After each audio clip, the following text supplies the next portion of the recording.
It's your favorite time of the week where y'all get y'all nostalgic fix. This is the Childish Grownups show. I am one of the hosts here, Maurice Hunter III. I'm not alone. I'm here with one of our co-hosts, Ash Bash, and the big cousin is in the building. Big Rich Town. The big cousin told us to stay out of his room, but Stay out my room. Leave my games alone. Leave my stuff alone. We definitely went and got the VHS tape out of his room this week. Rich, how you doing, bro? I'm doing well, man. It's a pleasure, honor. Happy to be here with y'all. Ash, what's happening with you? Ready for some this or that, some Ash Bash, fast with Ash, whatever, all of it, man. I'm ready for all of it. Oh, so you yeah, ready? I'm excited. I'm excited, man. I got some comments about last week's some choices, man. I got some comments for y'all, but we'll get there. All right, man. True journalist over here. Ash Yeah, I got Bash. some comments, man. I got some complaints. Oh, okay. Yeah, man. I can't Some wait. of y'all choices are Come on, I what like we doing? that. This is how I want the stoop kids to come on. Like, hey, come up here on the stoop. Let's go back and forth on some things. So and y'all unlock some memories too. Okay, I can't wait to hear all of that. Memories, Finally, so we get a more intimate experience from somebody on the other side. So Ash, how you doing before we get into this thing? Feeling good. I'm feeling good. I'm excited. We've been wanting to do this Three Ninjas for a while, so I'm glad that Rich is just excited about it as us. Yes. Go ahead. And let me just thank all three of you. I know Mia's not here, but thank everyone for delaying this episode. I know it was on the books to be done previously, and me and Mo just happened to be on the phone, and I was like, kind of gave him that. I'm gonna make you feel bad if you do this movie without me. Kind of gave him one of them talks, and here we are today, man. So I appreciate y'all pushing it back for me. Yeah, I talked about it at the end of our last episode, but the fact that you were pushing so hard for it, I was like, I gotta save it. Like, it's like at that point, like I'm always a person like when I see people's passion, I could get behind whatever you're on if you show me like how passionate you are about something. So, but nonetheless, yeah, this is another episode for those that are new. I mean, for those that have been here, welcome back. For those that are new, here's the layout. We like to treat our film review just like how our theater experience was. We would go in, we're going to get some candy, get some popcorn, we're going to play some games, we're going to go through some previews, and then we're going to get into our feature presentation. And that's kind of how we treat our show. We go through a few different segments before we get into our feature presentations. And that is the Childish Grownup formula. So before we get further down into this, we want to acknowledge, we got a comment from one of our stoop kids, Mama C. She's a real one. She's super solid. She commented on our last episode on Big Daddy, and she says, "I know Mia G better say LL Cool J show." Hey, that is so on brand. Like that, when I see that, I said that is just so on brand because we have the intimate details of who LL Cool J almost was to that family. So shout out to Mama C. We got a new subscriber. Shout out to that person as well. Thank you. A new stoop kid. A new stoop kid. Yes, sir. Welcome to the journey. Speaking of stoop kids, we're gonna throw the ball in your court this week. Our special guest, our big cousin, Big Rich. You got a Childish Grownup moment for us this week, man? You know it's crazy. No. And I should have intentionally planned it, but I don't. The closest I got was getting back into playing video games. So I have the game system, and I've just been more active on it. Just trying to find some time each day to do something I like. I'm playing some Batman Arkham Knight. I know that's an older game, but I always enjoyed it on the was that the 360 when it came out? I can't remember. It came out a minute ago. Yep. And then I've been playing MLB The Show. I got the Ninja Turtles like Cowabunga collection.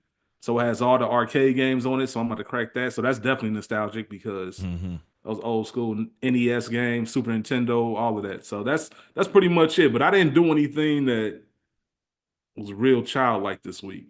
And I was thinking about that as well. But yeah, nothing. I think that's on brand though. Gaming is still a very, very much a childlike thing to still do. And I mean, we make it cool now as grown-ups, but it's still very much Ash, what about you? What year, Rich, on that MLB, the show? The last year's. I didn't get this year's yet, even though it's Cincinnati Reds on there. Shout out to Ellie. But I had already completed a couple seasons. So my team right now there's a couple of teams in, so it's like, man, if I get the new game, I ain't gonna be able to play. So I Mm-hmm. kind of stuck with it. So once that price dropped to $19.99, I'm sure I'll get the new version, and we'll do it all Hey, over again. hey, bro, you remember that 2K5 though? Yeah, That Of course. 2K5 yeah, man. I price. remember all them 2Ks. That football I don't remember 2K5 the though. price. It was it Remember was how like crazy? 19.99. Yeah, Yeah, Madden them, like that's when they was like, oh nah, we can't have that. They had to buy they their got 2K whole. up out of there. Yeah. Hey, Yeah, that's still man. the greatest football game in my opinion. Like, but Nah, NFL 2K was on us. Madden knew what was up. mm-hmm. They had to get them up out of here, get them Yeah. missing. The way Oh you man. could chuck past the players was crazy. I was getting touchdowns all day. The halftime show, come on with Hey, I'm Berman. the running back every time. I love anyway. Anyway, Ash, what was you getting at? Go ahead. Well, I play MLB The Show too, so I'm definitely a girl gamer. Nice. So yeah, Nice. I Who get you with playing it. with? Like, you play with your own person, or are you Um, playing with the team, like a yeah, my franchise? own person, my own person. I'm a story mode kind of girl, so I Mm-hmm. once got the you. story is over, I'll be kind of out of there quick. But No Understood. That makes competition, sense. sir. What's the name of your creative player, Ash? got it. Nah, come on, because this is an His inside name joke. is his name is Derek McCall. Okay, I got you. His name is Derek McCall. Derek McCall. All right. See, like Throw some a love son of Quincy and basketball. Monica. Yeah, okay. I'm about to Right. say. Hey, I See? thought that. Hey, look, he ain't playing no games. But go ahead. So Okay. that's your Childish Grownups just getting that MLB off. Oh, who, me? Yeah. Oh no. I didn't really do anything super childish either. I hate it too because I'm like, man, I really wanted to have something for the show. Of course, I did some karaoke, but that's just like a normal thing Mm-hmm. that we do here. But nothing like out of the ordinary that I did. It was a pretty adult weekend for us over here to, this weekend. So, but Mm. I was able to squeeze in some karaoke. So anytime I can get that in, we play heads up. That's not really, I mean, where Still, you got the phone above your head. And so I play with Anthony and yeah. I did like the kid friendly version, you know what I mean? So, Okay. cause he never Yeah. really played it. So that was kind of cool. Like it helped him try to describe things too, get Mm-hmm. his thinking cap going. So that was pretty fun. We had some bonding time this weekend. That's a huge deal for kids because I find that our daughter she don't really like to be competitive. And I think a lot of kids are like that. Where they don't know how to receive that. It's like, nah, you got to get yourself in that element, see what you're made of. Right. But anyway, yeah. For me, we're going trips here. Our uncle rather was in town this weekend, and he came to the crib, and he came over and he brought a arcade system where it's the controller with the knobs and the 6 buttons on it. Wow. It's a 2-player controller. I really wanted to put it on air, but it's got a cord. You hook it right up into your TV, and it's got like thousands of games, like old games. Like, and so last night we gave it a run. Me, my wife, and Zai, and we all just playing different games, random games, and I had to get busy with that Marvel versus Capcom. Like I had to take it back one time, tapping buttons, crazy, moving the little nozzle. I was getting busy on there. You hear me? So is it one of those like all the games are in the system, like the Soldier Boy joints? Yeah, yep, and I Shout out love to it. system. Shout out to Soldier. Yeah, man. Nah, I seen those before. It looked dope. I know they got a Game Boy with that. It is so worth it, bro. Like I've been wanting that. So him just having because he just got too many systems and stuff. I was like, bro, I've been wanting something like this because like you'll never get bored. You just try something else. Like it's that many games. It's like 162 pages of games, and I think maybe it's 20 games per page, maybe. That's wild. Yeah. So one more thing too that we were driving. All 3 of our joints had something to do with games. There was one more thing though, just sidebar. I was driving. I took a picture of it. Maybe I throw it on our IG, but we were driving and there was somebody that had a silver truck, and on the corner of their truck they had Buzz Lightyear holding on to Woody hanging off the truck, and he's driving. It's just moving. I say, I almost didn't catch the picture. Like I was like, oh damn. She's like, you better hear him get it. I was like, dang, but I caught the picture, so I thought that was really dope seeing that. If y'all ain't already, go check out our Toy Story review. But All right. Well, go on, give it to us, Ash. All right, it's time for the Flash with Ash. We're gonna see what Rich can do this week. So I got two questions, two trivia questions, and then a little bit of this or that mixed in there. So we're going back to Hey Arnold. Well, let me ask you before you ask your questions. Can I just comment real quick about something from last week? So I think y'all talked about those lunch moments. Oh yes, lunchroom moments. I was Mo was talking about some show, Bubble Guts or something like that. Something I don't know, man. Bubble Guppies or something. Oh, Bubble Guppies. I thought it was Bubble. I might got a show Mo over there watching, but I had a couple of lunch memories, man, that I wanted to just share. Y'all ever? We all know that the fights happen in the lunchroom, but have y'all ever been at the table where the fight originates? Oh, the absolutely. origin of it. Yeah, that's. I'll never forget 6th grade. My boy Jay Gaines and Robert Baker. I saw it happening. I saw it coming. Like they were sitting next to each other, and Robert was just being stubborn and kept kicking them underneath the table. And you look at somebody and you're like, oh snap, they got one more time. He really serious. And he told him, you got one more time to kick me. I promise you. He did that one more time, and the next thing you know, they on a wrestling match. So I remember that, and I remember in high school, I was an editor of our news magazine. But one of them, like we had a class for like an elective. But if you're part of the class, if you're part of the news magazine, you're already in the class, but you can also be a part and write like guest features and stuff like that. So it used to be on lunch period. So I would just sign out and say, yo, I'm about to do some work for the magazine, do some interviews. And I'm just in everybody's lunch because we had 4 different lunch. So I knew when like school's lunch was. So I'd be going down there, holler at school, all types of stuff, man. Just holler at all my people. So that was some of my favorite memories of lunchtime. Just having a whole class like, yeah, I'm doing work. And nobody check, man. It's all good. Good old days. How much of a flex though was it like when you seen the whole fight build up and you like got the whole scoop?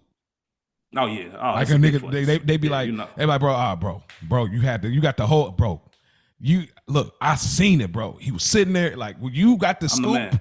Yeah, I'm the man. I was there. I was there. I just got smoked real quick for both of y'all and Mia.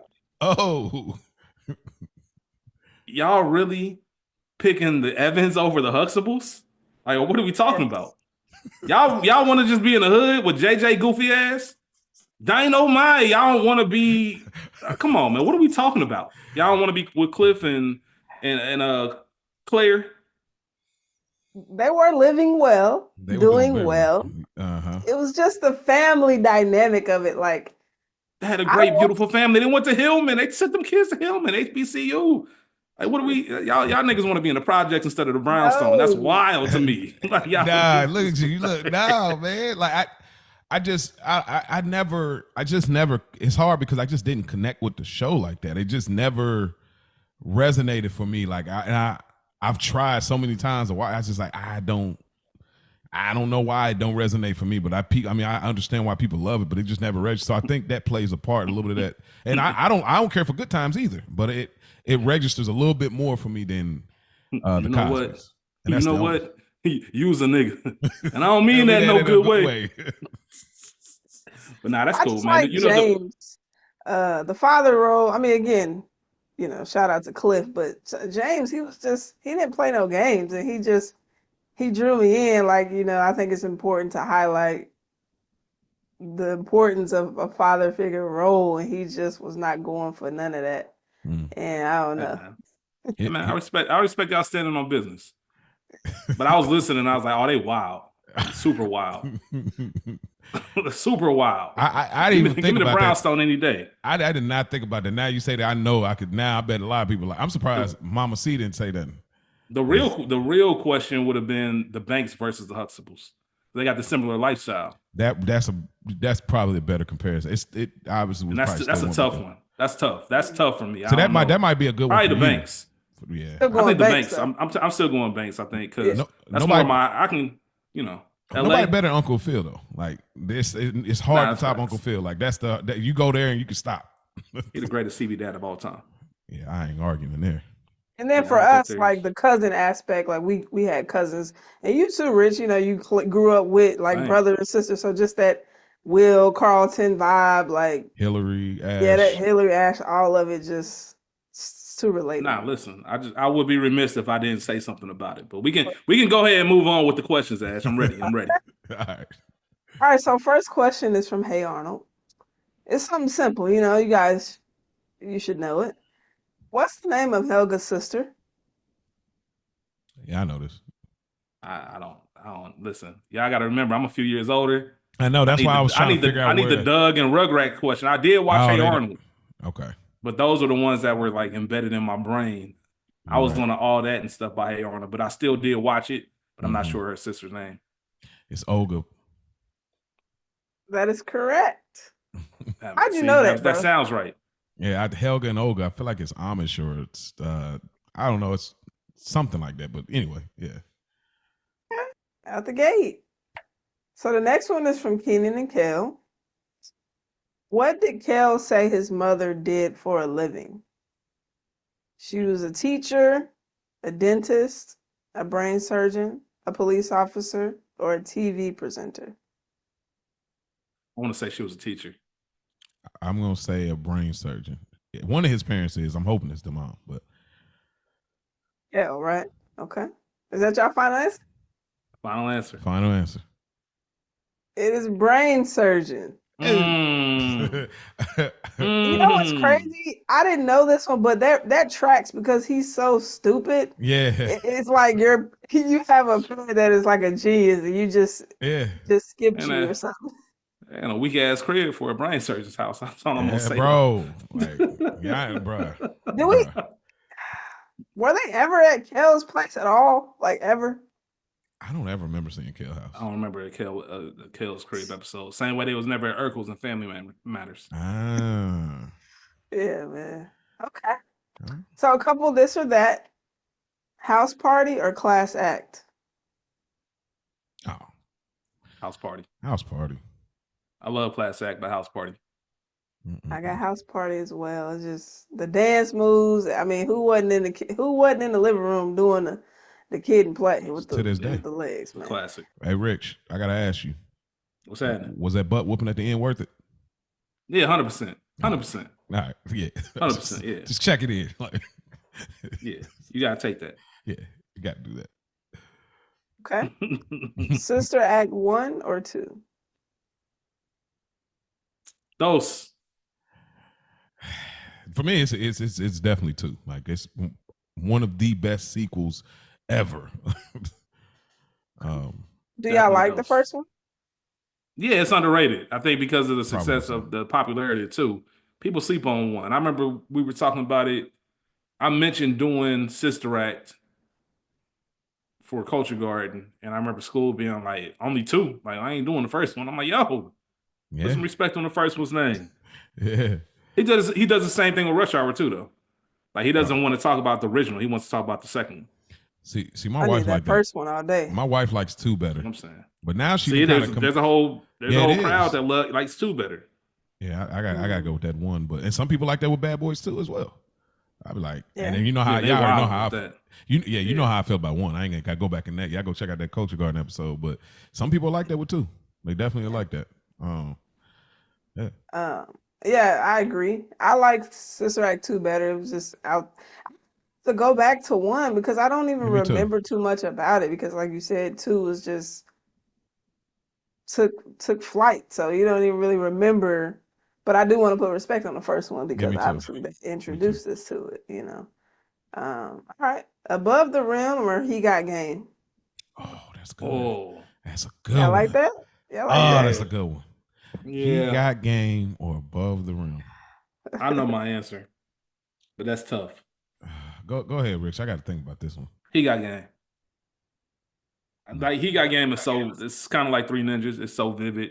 I remember going in the movie theaters to see that movie. I was 11. I remember going with my mom and sister. I remember the college visit scene and my mom putting her hands over my eyes. Oh, All of right. that. I remember the whole rip about it. Like, and I remember wanting that VHS because I wanted to. I kept thinking to myself, what did I miss? Like, what did she cover up? I remember getting that VHS and seeing it, and I was like, oh yeah, I'm going to tech. How did you get the I'm going to VHS? tech. Family body, and just at some point you just like, ain't nobody keeping tabs of all That's the true. VHSs. You're right. Okay. So, just watch it, sneak it real quick. I'm going. He got game. I do like above the rim. Dwayne Martin did his thing, and he ain't got too many things that are like really good, but I think he did really good there. Y'all talked about it on Culture Garden. I wanted more Pac and more Pac and Birdie or Birdie and Flip. Yeah, Not Flip, but what I'm about to call him by his name. I know. Leon. I'm about to say Leon, but yeah, Shep. But he got game. It's just, I mean, of course Denzel is Denzel, but like I just think about him smacking dude in throat. It just all, even like the parts that are bad is still good. Like, man, yeah, man, they want your money out here. They don't love you. The dude just the mixed dude that playing everything that really trying to sell this gangster like. I really, it's very poetic. That's all I'm trying to get at. It's very poetic. I like he got game a little bit more, and I thought Ray Allen. I think people dog him way too much. To me, he felt just like how basketball players feel in a movie. Yeah, it wasn't awful. It wasn't awful at all. I do got a follow up question after that, but what you got, Ash? I'm going above the rim. Just too many hitters in there for me. Of course, Pac is a beautiful man. You got Shep, Dwayne, Marlon in there, doing what he does. I just think it was an overall better movie, and and Denzel again, and he got game, but you can't deny that. But I hated Ray's acting, man. And again, I mean, I get it, but it was terrible to me. And some of the scenes, the way it was shot, like I didn't really like it. But again, it gives you that like raw, footage of it, so I can understand why people like it. But I never really liked it like that. So I'm going above the rim. Above the Rim had Wood Harris's first film appearance as well. Shout out to Avon Barksdale. Yes, sir. Hey, real quick, who acted better, Ray Allen or Michael Jordan from Space Jam? Michael, for me. I was about to say probably that's kind of. I didn't think Michael did bad. I don't even understand. Michael didn't do bad, but he also had the lower degree of difficulty. He was playing with, cartoons. Like I think if he was on a Spike Lee set, it might have been different. I don't know. That's a good question. It's like Michael didn't talk that much. I mean, he was talking, but it was real short. Like it wasn't. Yeah, you got. I don't know. Just because if you take it for what it is, you got to give it to Mike. But if they switch roles, I think it might be the same. Now, the question is Brian or Mike. That's crazy in the acting, right? Yeah, when it comes like Space Jam 2 versus original Space. Did you see Space Jam 2? Anybody? I did, and I thought it was good. I did not like people dogging it, to be honest. Yeah, it wasn't bad. But I also like the new reimagining of the House Party. I went to the theaters to see that. I gotta watch it. Jacob Lattimore and Tobin Bell. I seen the White Man Can't Jump reimagining. I figured you did. And I know you like that movie. Did a good job. What else did you say? Something else that just reminded me of that.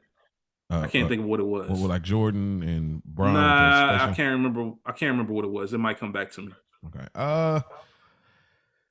LeBron might have had it a little better because he actually had one of his sons in the movie, right? No, they weren't in the movie. But I know what I was thinking. You mentioned something about Mufasa, like because I think Mia was talking about Snow White was being trash. Mm-hmm. Did you see the new Mufasa? Because you mentioned you didn't want them to you were done with them rewriting it. The new Mufasa isn't bad. It's good actually. Yeah, I saw it. It was pretty good. Yeah. When they try to bring our man's down though? What you mean? Like I think they were saying like he really wasn't the rightful heir. If you watch you kind of see exactly what it is. All right, but it's not bad for what you go into it thinking. Like, oh, here we go again with this, trying to add to the story. And it's like, oh, they actually did a pretty decent job with it. It's like somebody from our era wrote it, and they took care and pride of it. It's better than the live action version of Lion King. Yeah, with Beyonce. Yeah, all right, I'm gonna check it out, man. I gotta do my due diligence. I've heard enough. I definitely gotta. Yeah, I think you'll appreciate it. Okay, it wasn't bad. Last one, fellas. New Jack City or Blue Hill Avenue? New Jack. I got New Jack. How bro feel about my boy Alan Payne? It's the voice, bro. His voice just. But he's good in that. He's good in that. He's not a bad actor. It's. I don't know. It's something about his voice. It just feels like. I don't know. I ain't gonna even go there, but. Definitely New Jack. Like, come on, it's our Black Scarface. It's just easy. He's we had a discussion in our chat a minute ago. I forgot who we compared. Who's worse, Nino or I don't remember. Rick should remember who I compared, but I said who's worse. It was Nino Brown, and it was another villain that we. Oh, it was Alonzo. I think. Yeah, it was easily Nino though. Nino was a terrible. Because I think at first y'all was like Alonzo. I'm like, hold up. This man, I sit. No, we did say Alonzo. Y'all did. I said, hold up, bro. And then y'all ended up coming back because I sent them the screenshot here with the little girl up. So has a bulletproof That was vest. the worst. That was terrible. That was the worst act, but Alonzo was supposed to to serve. I think that's what we landed on. Yeah. Alonzo was paid to protect and serve, but he was out here being a menace to society. He was, yeah. Oh man, that was funny. He definitely. Yeah, that was. You got to be a terrible human being to pick up a little girl and use her as a shield for the bullets. He dies, bro. Nah, straight up. Ash, what you got for Jack all day? Yeah. And I like Blue Hill. Like I watch that frequently. But yeah, man, Wesley is just a different breed. Maybe when we do gangster movies, that'll be maybe somebody will pick that when we do that as a rotation. What, Blue Hill? Or, yeah, I mean, Mia likes Blue Hill. Right. So, never know. But that's it for the Flash for the Ash, y'all. All right, Ash, coming through with Appreciate the heat. It, man. Honored to be a part of it. Yes, sir. I love this. Just reminiscing like that. Since our wonderful co-host is not here to pull the lever to take us back, I will be doing the pulling today as I take us back. And today's film we are reviewing is the 1992 film Three Ninjas, an American martial arts comedy film directed by John T, because I can't say his last name, and it's starring Victor Wong, Michael Trainer, Max Elliott Slade, and Chad Power. It was the only Three Ninjas film released by Touchstone Pictures, while the others were released by TriStar Pictures. The film is about three young brothers who learned martial arts from their Japanese grandfather. The film was released August 7th, 1992, and was preceded by the Bonkers D. Bobcat short, Pedal to the Metal, the pilot short of Raw Tunage in theaters. All right, so let's do a little bit of a rewind. Ash, I'm going to throw the ball in your court this time. How do you remember this film back in the day? What it meant to you? What it felt like in your memory bank when you just recollected when we brought this up? And then what was the experience like when you fast forward to now? Well, when you picked this movie, I was super excited. This is another staple in the household, man. I had a lot of excitement. We were kids, and I just want to put that out there. 1992, I was born, so great year, of course. But yeah, super excited. You couldn't tell us we weren't ninjas. I'm a woman that grew up with two brothers, so I was not about to be in the house while they're doing all these stunts and just doing outside activities. No, I was definitely out there with them, and I was definitely a ninja. Yeah. So many quotables. We tried to mimic the moves. Bro was Rocky, obviously older. I was Colt, and our other brother Antonio was Tom Tom, which I was the youngest, but I was Colt. He was like a firecracker. I liked his move sets. So I was Colt, and I like his mask too. So as you can see. So yeah, I was super. It was fun back then. Again, it's just another household staple. Just trying to fight anybody at this point. You know what I mean? Yeah. Just to try out these moves. And I mean, what the grandpa was doing was just nuts. Oh. But I know we'll get there. So yeah, watching it this time, it just took me all the way back. Like just the intro, just of it coming on, I was like, it just took me instantly straight into nostalgia. And I felt the same. I was excited and I was smiling the whole time. Yeah, it was a good time, man. Great pick. Oh man, thank you. Big Rick's Town. Yeah. Can't wait to hear how it was for you back then versus this time. Oh man, it immediately took me back to the early 90s, which was just a memorable time. Just first of all, the Blockbuster days and just what VHS and movie night meant. So if you notice, or if you're watching on YouTube, I have the cover on the background. we talk about on the Culture Garden Movie Poster Hall of Fame. Three Ninjas is undoubtedly a movie poster Hall of Fame. At the time and even today, there is no movie cover like this. Like, you know exactly what this movie is when you look at it based off the covers. Funny thing, they actually destroyed the original copy of the print for the movie poster. So they had to copy and paste, I think it was an Entertainment Weekly article, and use that for the VHS cover. So that's kind of what we get, which might be why it's a little bit distorted or looks the way it does. But they didn't have the original photo anymore. But it reminds me of, shout out to my brothers Pierre and Tyler. Obviously, school, just being kids, watching this film, picking who we were, Rocky Coat Tum Tum, and just kind of just doing our ninja moves, man. Really thinking we were about that. It took everything that we loved at that time. So, as I mentioned, I'm a little bit older than Maurice and Ash. I was 5 when this movie came out, and I don't remember when I saw it, but I know it was on VHS, and I also remember just the excitement of combining like the Ninja Turtles and Home Alone. Like everything that you love about kid movies at that time, those were probably two of the hottest things out. And they kind of made it into one. And you felt like you could do it. I think that's another thing.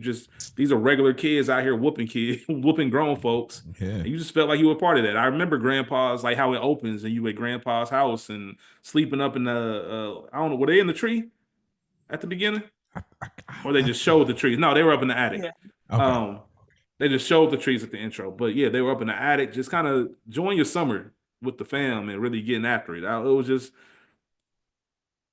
this immediately takes me back to 1993, 1994, every single time I see it. And I'm sure we'll talk about it if y'all don't know already. Y'all know there were 2 different versions of this film, right? What's the other version?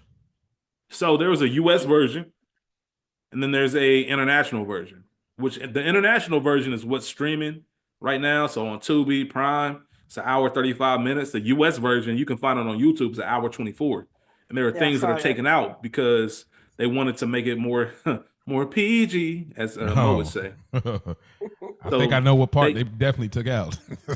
Well, there's a lot of them. There's a lot of them, really. And you can, like I said, you can watch the one on YouTube and compare and contrast. But they added the cartoon music. So originally, the original version didn't have like the cartoon sound effects in the background and all that. It was a lot more authentic and the whole nine. And they also had an alternate ending. So the ending we get, I don't know if y'all remember this from kids. The ending we got in the original ended after the boat. Because remember in the US version, in the US version that had when we were kids, they never lost that basketball game at lunch. They won that game. So there was no taking of the bikes. Bro, whereas the Mandela effect. Oh my gosh. Yeah, so the international version has them losing that game. And the ending of the film is what we see in this new version where Rocky whooping up on dude and getting the bikes back. But in the original, there wasn't any of that. There wasn't any of that. And I was tripping like, damn, I don't remember them losing this game when I was a kid. I remember them beating these dudes. And then it made sense once I did a little research. Which version do you like better in that regard of the game? Oh, I like the international version. I like the one that we get with them losing. I like the end of the film. A lot of different effects. Wow. Yeah. Even when they were chasing Snyder at the beginning, like they didn't, when Snyder, two dudes had the guns at Snyder, and then he was like, all right, got my hands up and beat them up. That's not in the original version. They considered it too violent. So there's a lot of little small stuff. Yeah, I'm glad I think we all probably watched the international. I'm glad that, because I think I only think I've seen the international version, but somewhere I felt like they won, but maybe. But you had to you watched it because the international version wasn't a thing until streaming started. So if you watch this as a kid, you watch the US version because it's still not available on US soil. Like you can't buy a print of it on US soil, but they stream it now, so you watch the international version. Another crazy thing. Did y'all watch the sequels? I don't know if you have that in your notes already, Mo. Yeah, I watched I do remember Three Ninjas Kickback. Okay, I'm talking about as kids. Did y'all remember the sequels? Did y'all watch them? Yeah. I don't remember the premise. I remember. I think I started a minute ago, but I never finished. But I do remember Three Ninjas Kickback, and then I think there was a third one with Hulk Hogan or something, right? Well, that's the fourth one. We don't. That's like House Party 4. We don't count that. Oh man, it's awful. But it was Kickback and Knuckle Up. I don't But remember the Knuckle interesting Up. thing was Kickback. Knuckle Up was filmed right after this one. They had all three of the original kids, but Kickback was filmed after, and it only had Colt, the original Colt. The other Colt, Rocky and Tum Tum were different in Kickback, but they released Kickback before so that's why if you watch those films, you got the original kids in this one, then you only got Colt and plus two new brothers in Kickback, and then it goes back to all three original kids because they shot them out of order. Why didn't they just Or release release them in them out that of order, order? should I say? Why did they just release it in that order? I don't know. I didn't find that out. Hey, so you be getting me intrigued by Crazy. this stuff. Like I love going down the rabbit hole like this. Like that. I gotta find an interview now. I got to. One of us gonna find an interview, send it to each other, but I gotta know why they released it in that order. Yeah, so they shot Knuckle Up and then Kickback, but released Kickback first. Maybe they thought Kickback was just a better movie, or it elevated from the first one. That's the only thing that would I make couldn't sense to me. imagine that because of the whole original actors thing. Like when you have original actors coming back to the sequel, like that makes a big difference. So you would think they would have put Knuckle Up out first, but you might be right, Mo. I haven't watched either one of them. Now that we've done this, if I find some time, I might take 90 minutes or technically 3 hours to watch both of those movies. Yeah, And I kind of think I see. will. And Grandpa was the only person that was really the same, and the parents I think were in. Yeah, it probably was something with the them. parents and contracts with the kids or something like letting them live a regular life. Who knows? You know what I mean? Yeah, but Cole said I'm getting all this. Shout out to what's my man's name? I wrote it down too because he was the only one that said I'm in all these movies, bro. Ain't nobody come to see you, Otis. Max Elliott Slade. Max Elliott Slade, man. I said I'm being ain't no other Cole. Yeah. Shout out to you, Ash. Shout out to you. That's good. That's a good callback. For me, just remembering this film, same most all the things that they both said. Just I remember, you know, we used to, you know, we grew up wearing jogging suits, right? You got the sweatshirt, sweatpants, no pockets, and you felt like that was your karate suit. I don't know why, but just the matching set in my head was a karate. You got the navies, the grays, and the black.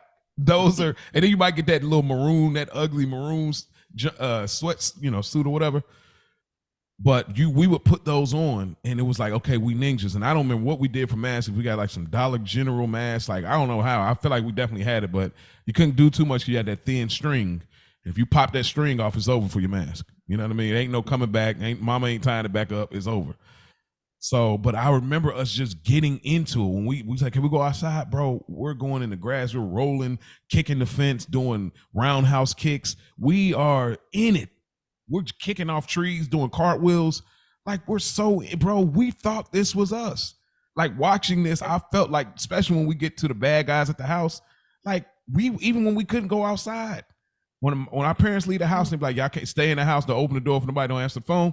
We were making up the game in the house. We rolling, going past the little dining table, hiding around corners. Like we're playing that. Let's play ninjas. Like it's a thing, dude. So seeing this movie, like Ash, I had the hanger mouth as well. It was smiling the entire time. And I was like, oh my God, I love it. And it was so enjoyable. And there's something about the 90s. There's this thing that old films have. You get this like really colorfulness as far as wardrobe, but you also get this kind of ashiness from the films, like how they look. There's this visual ashy, and I don't know why, but that makes me so happy. Like we got stuff so HD now and so colorful and so high def and perfect, but something about that ashy film makes me so happy because I almost feel like life was like in that ashy world for us, and so I love seeing that. So let's get into like some overall discussion. All right. We're older now. We were children then. We're grown now. How do we feel about Yeah, I know where you started. Let's go ahead and talk about it. The stunt double for Grandpa. It's comical, right? It's comical. You don't know it as a kid, but it's something that immediately you see it, and it's like it's just funny to think that movie studios didn't care. They didn't care how obvious this looked and said this is for kids, not adults. We about to get this bag because remember, even though I know Disney bought the distribution rights, they thought this was going to be a flop. They bought this on this is going to get us money, during his blockbuster run and VHS run, but it actually made a lot of money in the theaters. I think it made like 20. It was like $6.5 million to make, and it made like 29 million, if I'm not mistaken, which was unexpected. So it was like a little extra piece of change. Not to mention the VHS sales and everything else. Yeah, $2.5 million. I think on the if budget, they knew, and it made 29, like you said, yeah.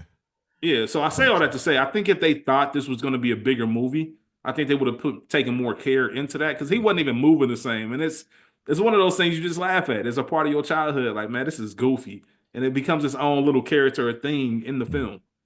Yeah. You know what I mean? So yeah, that's nonsense. That's nonsense.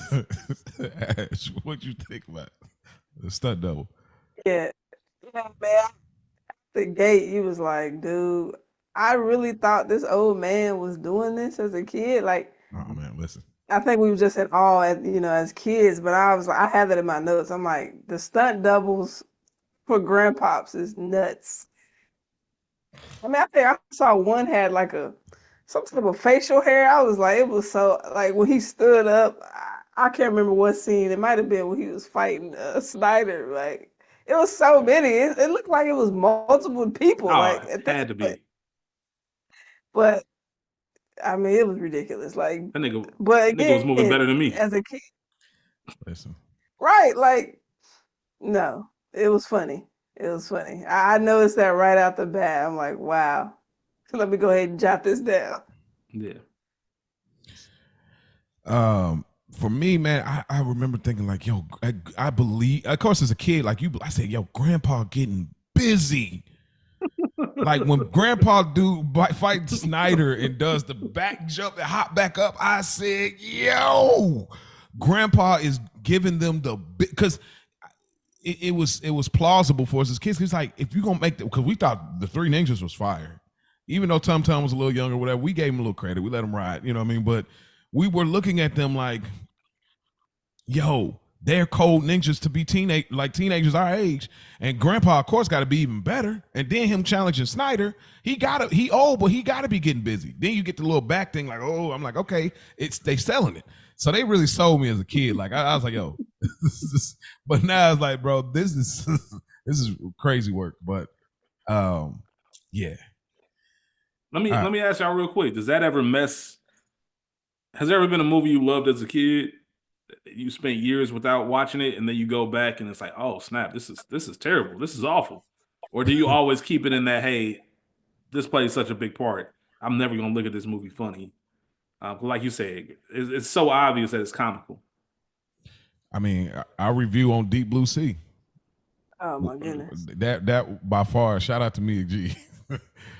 Bro, we hated that movie. We back in the day we thought it was fire. We hated that movie when we reviewed it, dude. Like it was so like it was not what I remember, but yeah, that's the first movie to come to mind as far as those films and stuff. What about you, Ash?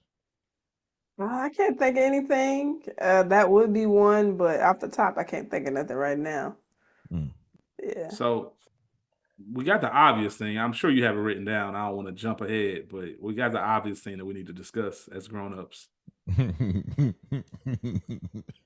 What does it got to do with just the bloodline of the family? Oh no, it tracks. No, it tracks. The post, there was a post that came out from one of the actors that explained it when somebody tried to go on a rant, but and when I watched it, it tracks. Let's get into that before I get into some more part of the discussion. So, what's your issue with kids? Don't have an ounce of Japanese in them. Well, and the mom who was the daughter, she's a Mexican American in real life. Okay, y'all couldn't find no Asian American woman or like half. That is ridiculous. Right, she's legit. Her name is Margarita. All right. The woman who plays the mom, her real life name is Margarita. I feel like I feel like she passed for it though. I'm looking at her like I can see a quarter. You look at Tum Tum and you see some Asian in him. It's an eighth. They're eighth Asian. Nigga, you got something. They're eighth Asian. I mean, they all look different, and that's kind of like probably a part of it too. But listen, I want to make sure I'm clear for this. This movie wasn't made to get this deep. But they definitely were doing, and it's not just Three Ninjas. Everybody did this, right? Everybody got somebody who was different. Even when you get to I don't know if dude was supposed to be Saudi Arabian. Like come on, man. What y'all doing? Y'all out here wilding. Like, y'all was out here fooling on this set. Y'all know y'all was fooling. That was almost bad as last episode with Rob Schneider when he was doing the. And you was giving it up easy on Rob Schneider. Oh, I know y'all go. Y'all go crazy. He said an offensive joke. Nah, that nigga did a lot more than that. He's a terrible human being. What's your theory? I want to hear it. On what? The tracking out. That they're only supposed to be an eighth. Yeah, it's an eighth. Like I used to think, like I never put it together. I thought it was like some like they call him grandpa, but he's just like this older influence. But then I realized that no, they're really serious. And then when I started to look, I was like, oh, so the mom is half. So the grandmother and him, they're together and they make the daughter, which is now, If a white dude or a white woman marries a mixed dude or mixed woman, the niggas gonna have a little bit of darkness in them. They should have a little more color, a little bit, like again, like you said, it's a child film, but it's an interesting take on it. They probably could have been like, this is like a mentor. It could be like this. They made Grandpa super Asian. And I ain't trying to be funny. They made him like almost cartoonish Asian. You wish you would have got the mom, maybe. Like the grandmother. I think if I didn't know, the grandmother looked like Dolly Parton in that picture. Okay, yeah. That. So I guess that's the one thing we can go with. I guess. Oh man. That is it's a little thin, y'all. It's a little thin. What do you think about that? Did you track that this time, Ash, as far as the ethnicity, like all the way down to the boys? Anything? Did you ever track that, or you never even put it together that was like their real grandpa? I thought it was their real grandpa. I didn't think it tracked at all because I'm looking at the mom, and I'm like, I don't see it. I don't see any of it. Which I have in my notes for a later section. Oh yeah, of course. I'm not sold on it. Mm-hmm. Shout out to Margarita. Yeah. They got a woman. There wasn't no Asian American woman out there that could have played this role, man. This is ridiculous, y'all. Like, you know how they used to do casting calls back in the day, bro? Like, it was that difficult? Nah, they don't care. They just said, like I said, you see, they had to do. They could have got some kind of brown skinned brother to play that Saudi Arabian man. They put the head thing on him. I'm like, damn. They said, how about that? How about that? How about that? How about that? They didn't care. They didn't care. They weren't supposed. It's a kids movie. It's a joke. My next question, y'all. Ash, why does I gotta know. Why does pizza look so good in the 80s and 90s? Or is it just a movie thing? I gotta know this. What do you think it is about it? Because I don't know how you felt watching it this time versus back in the day as far as the pizza and the eating and all that. What do you think it was about films back in the day with pizza? I don't know. That's a good question. Like it seemed like it was just a go-to meal too. It's like it was a reward to get to order pizza. So I think that part of it, and just like you said, you don't have to eat what's cooked at home. Like as a kid, like, oh, you get to eat out anytime there's something other than what's in the fridge, hot dogs, whatever, like ravioli, pizza rolls. I'm all for it. We get to get something outside the crib. But yeah, the pizza definitely was looking good. And they always look super hungry for it too. It's a thing like I ain't ate all day type shit. So it's like, and I had pizza this weekend actually. And it, banging. Yeah, it was. Yeah. I haven't had it in a while, so like, and I was craving. I'm like, dang, I want some pizza. So where from, real quick? Pizza Hut. Oh, that's all right. That's pretty good. That's a classic. That's a classic. Yeah. They used to be the ones, and they were there. Yeah, Scholastics and all. Still good. I was impressed. What do you think, Rich? Do you feel the same, or you feel like there's any other thing you add to that? You feel like, bro, I'm a Ninja Turtle, bro. I can eat pizza every day of the week. Pizza always looks good to me. Like always. Like, so I'm always down. Yeah. Like literally, if I wasn't disciplined, I'd eat pizza every single day of the week. Oh, that's like your for real thing. Like, no, I love pizza. Wow, I'm like that with sandwiches. You said what? What kind of pizza you like? My fault. I'll answer that. You like sandwiches like cold cuts? Just subs, like whatever kind of Okay. sub. Like I mix it up any kind of way. I can eat a sub every day. I got you. You about to be like your man's and Big Daddy with sausage. It would be easy over there eating the subs. Oh man. What kind of pizza? Like where from or what style? What style? Cheese, pepperoni, anything on there. Like I love like a deep dish, like a Detroit style deep dish, like the square joints. Mm-hmm. I like Chicago deep dish as well, but it's not my favorite. It's not up the top. I like a good thin crust, a New York style. Literally anything. Like I will. Yeah, you right. You going all the way across the globe from deep dish Oh to yeah, thin no. crust. Listen. Yeah, I'm you going busy. everywhere. Going everywhere, man. And I'll eat any pizza, but there's some I'm not the biggest fan of. Like I'm not a big Domino's person. I know people love Domino's. I'm not a big Domino's person. They come a long way, I would say. Yeah, I'm rock with their cheesy bread. Okay. But yeah, all pizza. Hey y'all, man, y'all go subscribe. Big Rick's Town Tries Pizza coming soon on YouTube, man. He gonna go around the world. He's a traveler as it is. He gonna start trying pizzas around different cities and giving his reviews. I definitely would do that. That would be fire. Even like cartoons, like in this time, like we did a review on obviously a extremely goofy movie, and even in the cartoon, it slapped. Like pizza, like it looks good. It's cheesy. It's even in the cartoons, it would look good. And I think everything you said, Ash, is just like the anticipation, the reward element of it. Like it felt like the bad chick you couldn't have. But when you finally got her, you was like, oh, this is everything. And then you find out like really she was just average. But it's the desire of it all. Like, pizza is like that. Like so comparing pizza to the bad chick is wild, Mo. yeah. And as an adult now watching this movie, now you got a double entendre because Fester was like, this is some good za. That can mean two things now. You know what I mean?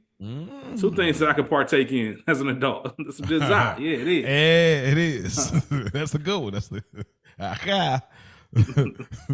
Shout out to Fester, man. Man, I can't wait to talk about these guys. A few more things before we get into like, different plots and characters.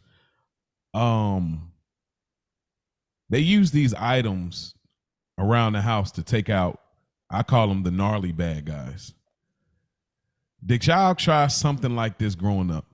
Like obviously we talked about like playing Three Ninjas as a kid, with friends, family, cousins, whoever. But like, do y'all recall any time like grabbing just household items as a weapon to include in your game? I grab a remote or a pillow, a spatula, anything, try to make a sword or the nunchucks. Remember those? Like anything. Yeah, absolutely. I remember I was a ninja for Halloween once, and I got a sword that came with it. So that was always my thing after that. But like Ash said, the spatula was always a big one. That wooden spoon, that was always something. But yeah, always nothing as advanced as what they were doing here. No, but definitely. Definitely, it was an art. If you could figure out how to turn your like a balled up socks into nunchucks.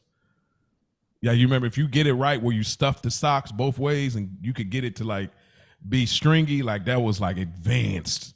George Washington Carver. Boy. You over here on some shit. But I never thought of that. Yeah, I think done it once or maybe a friend, but like the pillows, the shield, definitely covers. Covers was always like it could be a cape or it could be like we use as a device to disappear. So definitely like household items. It's just so crazy. I got kids and my youngest child, like just like most kids, they don't care about the toys. They care about household items. You're like, here, I got you all these toy cars and stuff. They want the remote. They want your charger. They don't want no toys, bro. So yeah. My last thing I'll ask. That would actually one of the things is what Rich already had, and then we already talked about. So yeah, all right. So, how do you have yours organized, Rich? We kind of go by how we got to organize from plots to characters, and then what we'll try to kind of synchronize and walk through. I've got it in chronological order, but I can go wherever. Like I know this movie in and out, so whatever easiest. I'm on y'all show. I want to follow y'all format, so we can have any kind of conversation. Okay, Ash. Yeah, so I got the characters, of course, Rocky, Colt, and Tom Tom.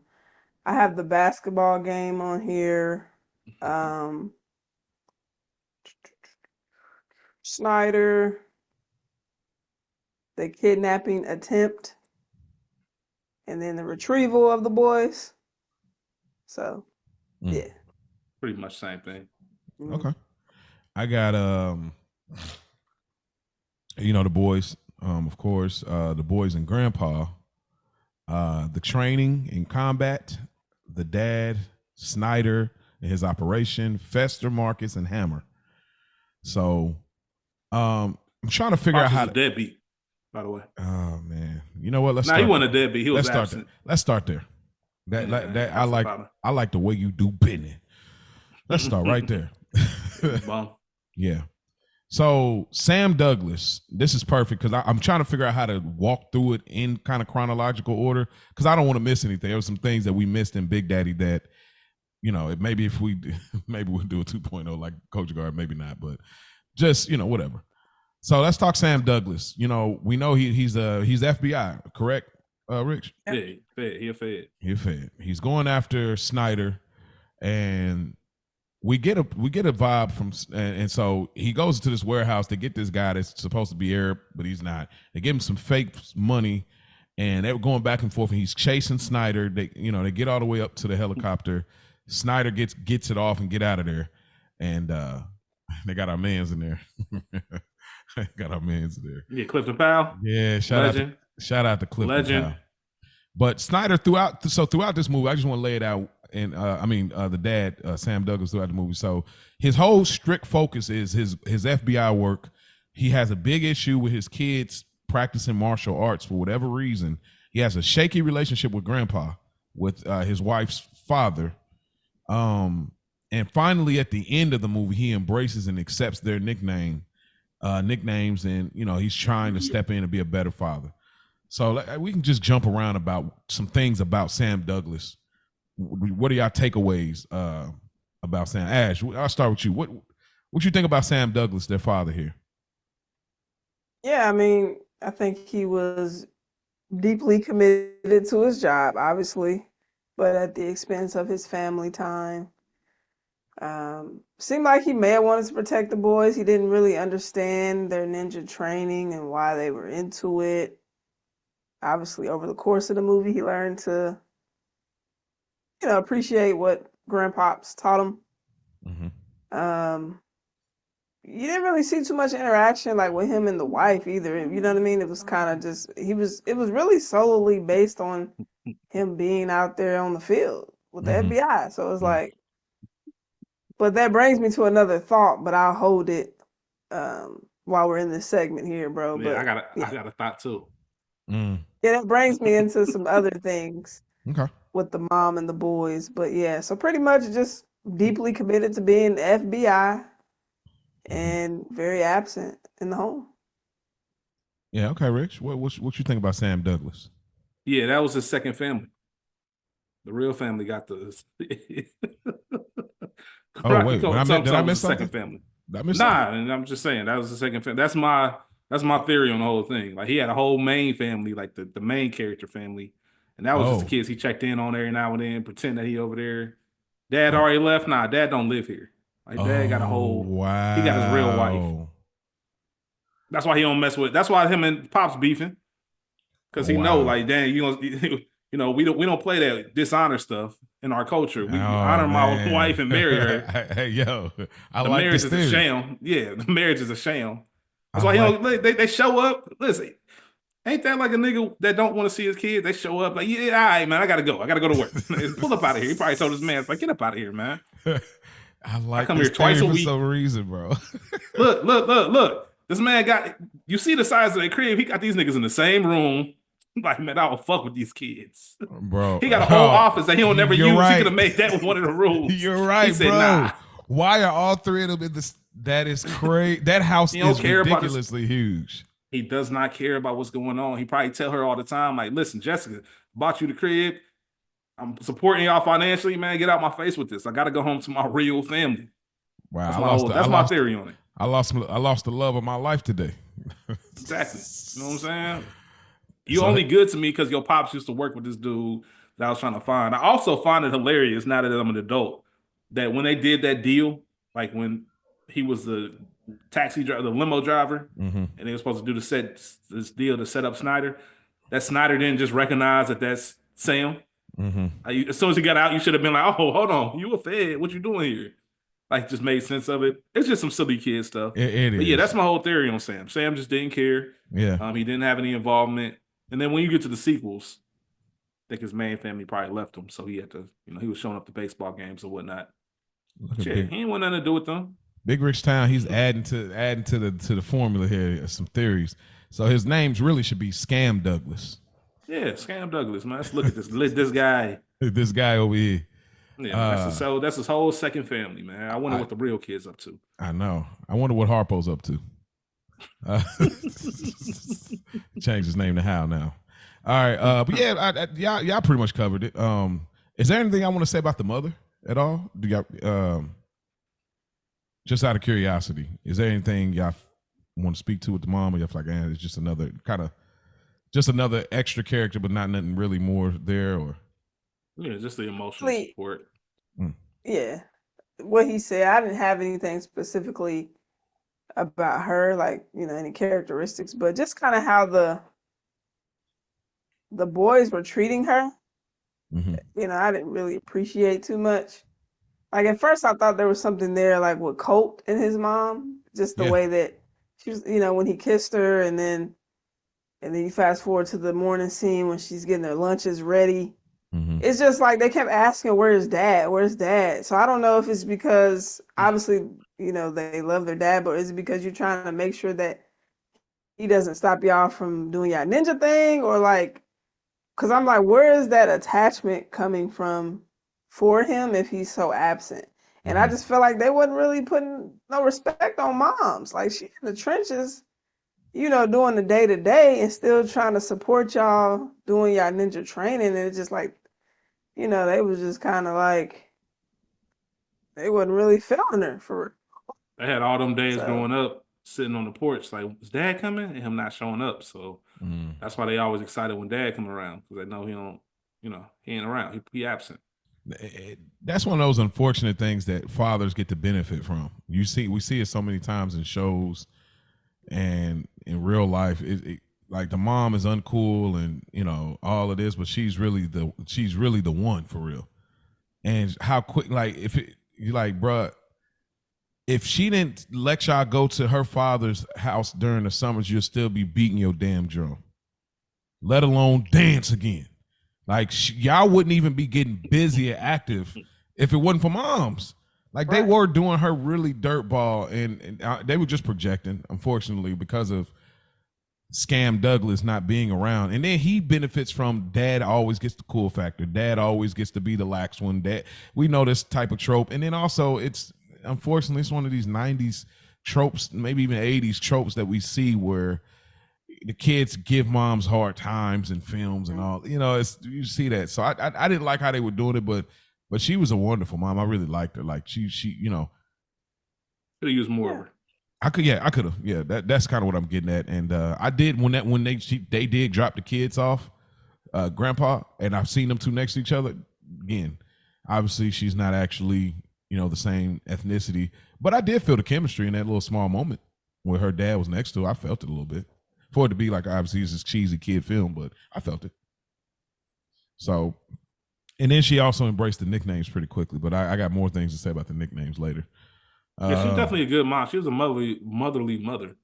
Yeah. I wondered if she was a stay-at-home mom or if she had a career of her own. I gotta know. Like, that's my question about with that house. Like, how well was the FBI doing back then to have a house like that, or how great was the market then? You know what I mean?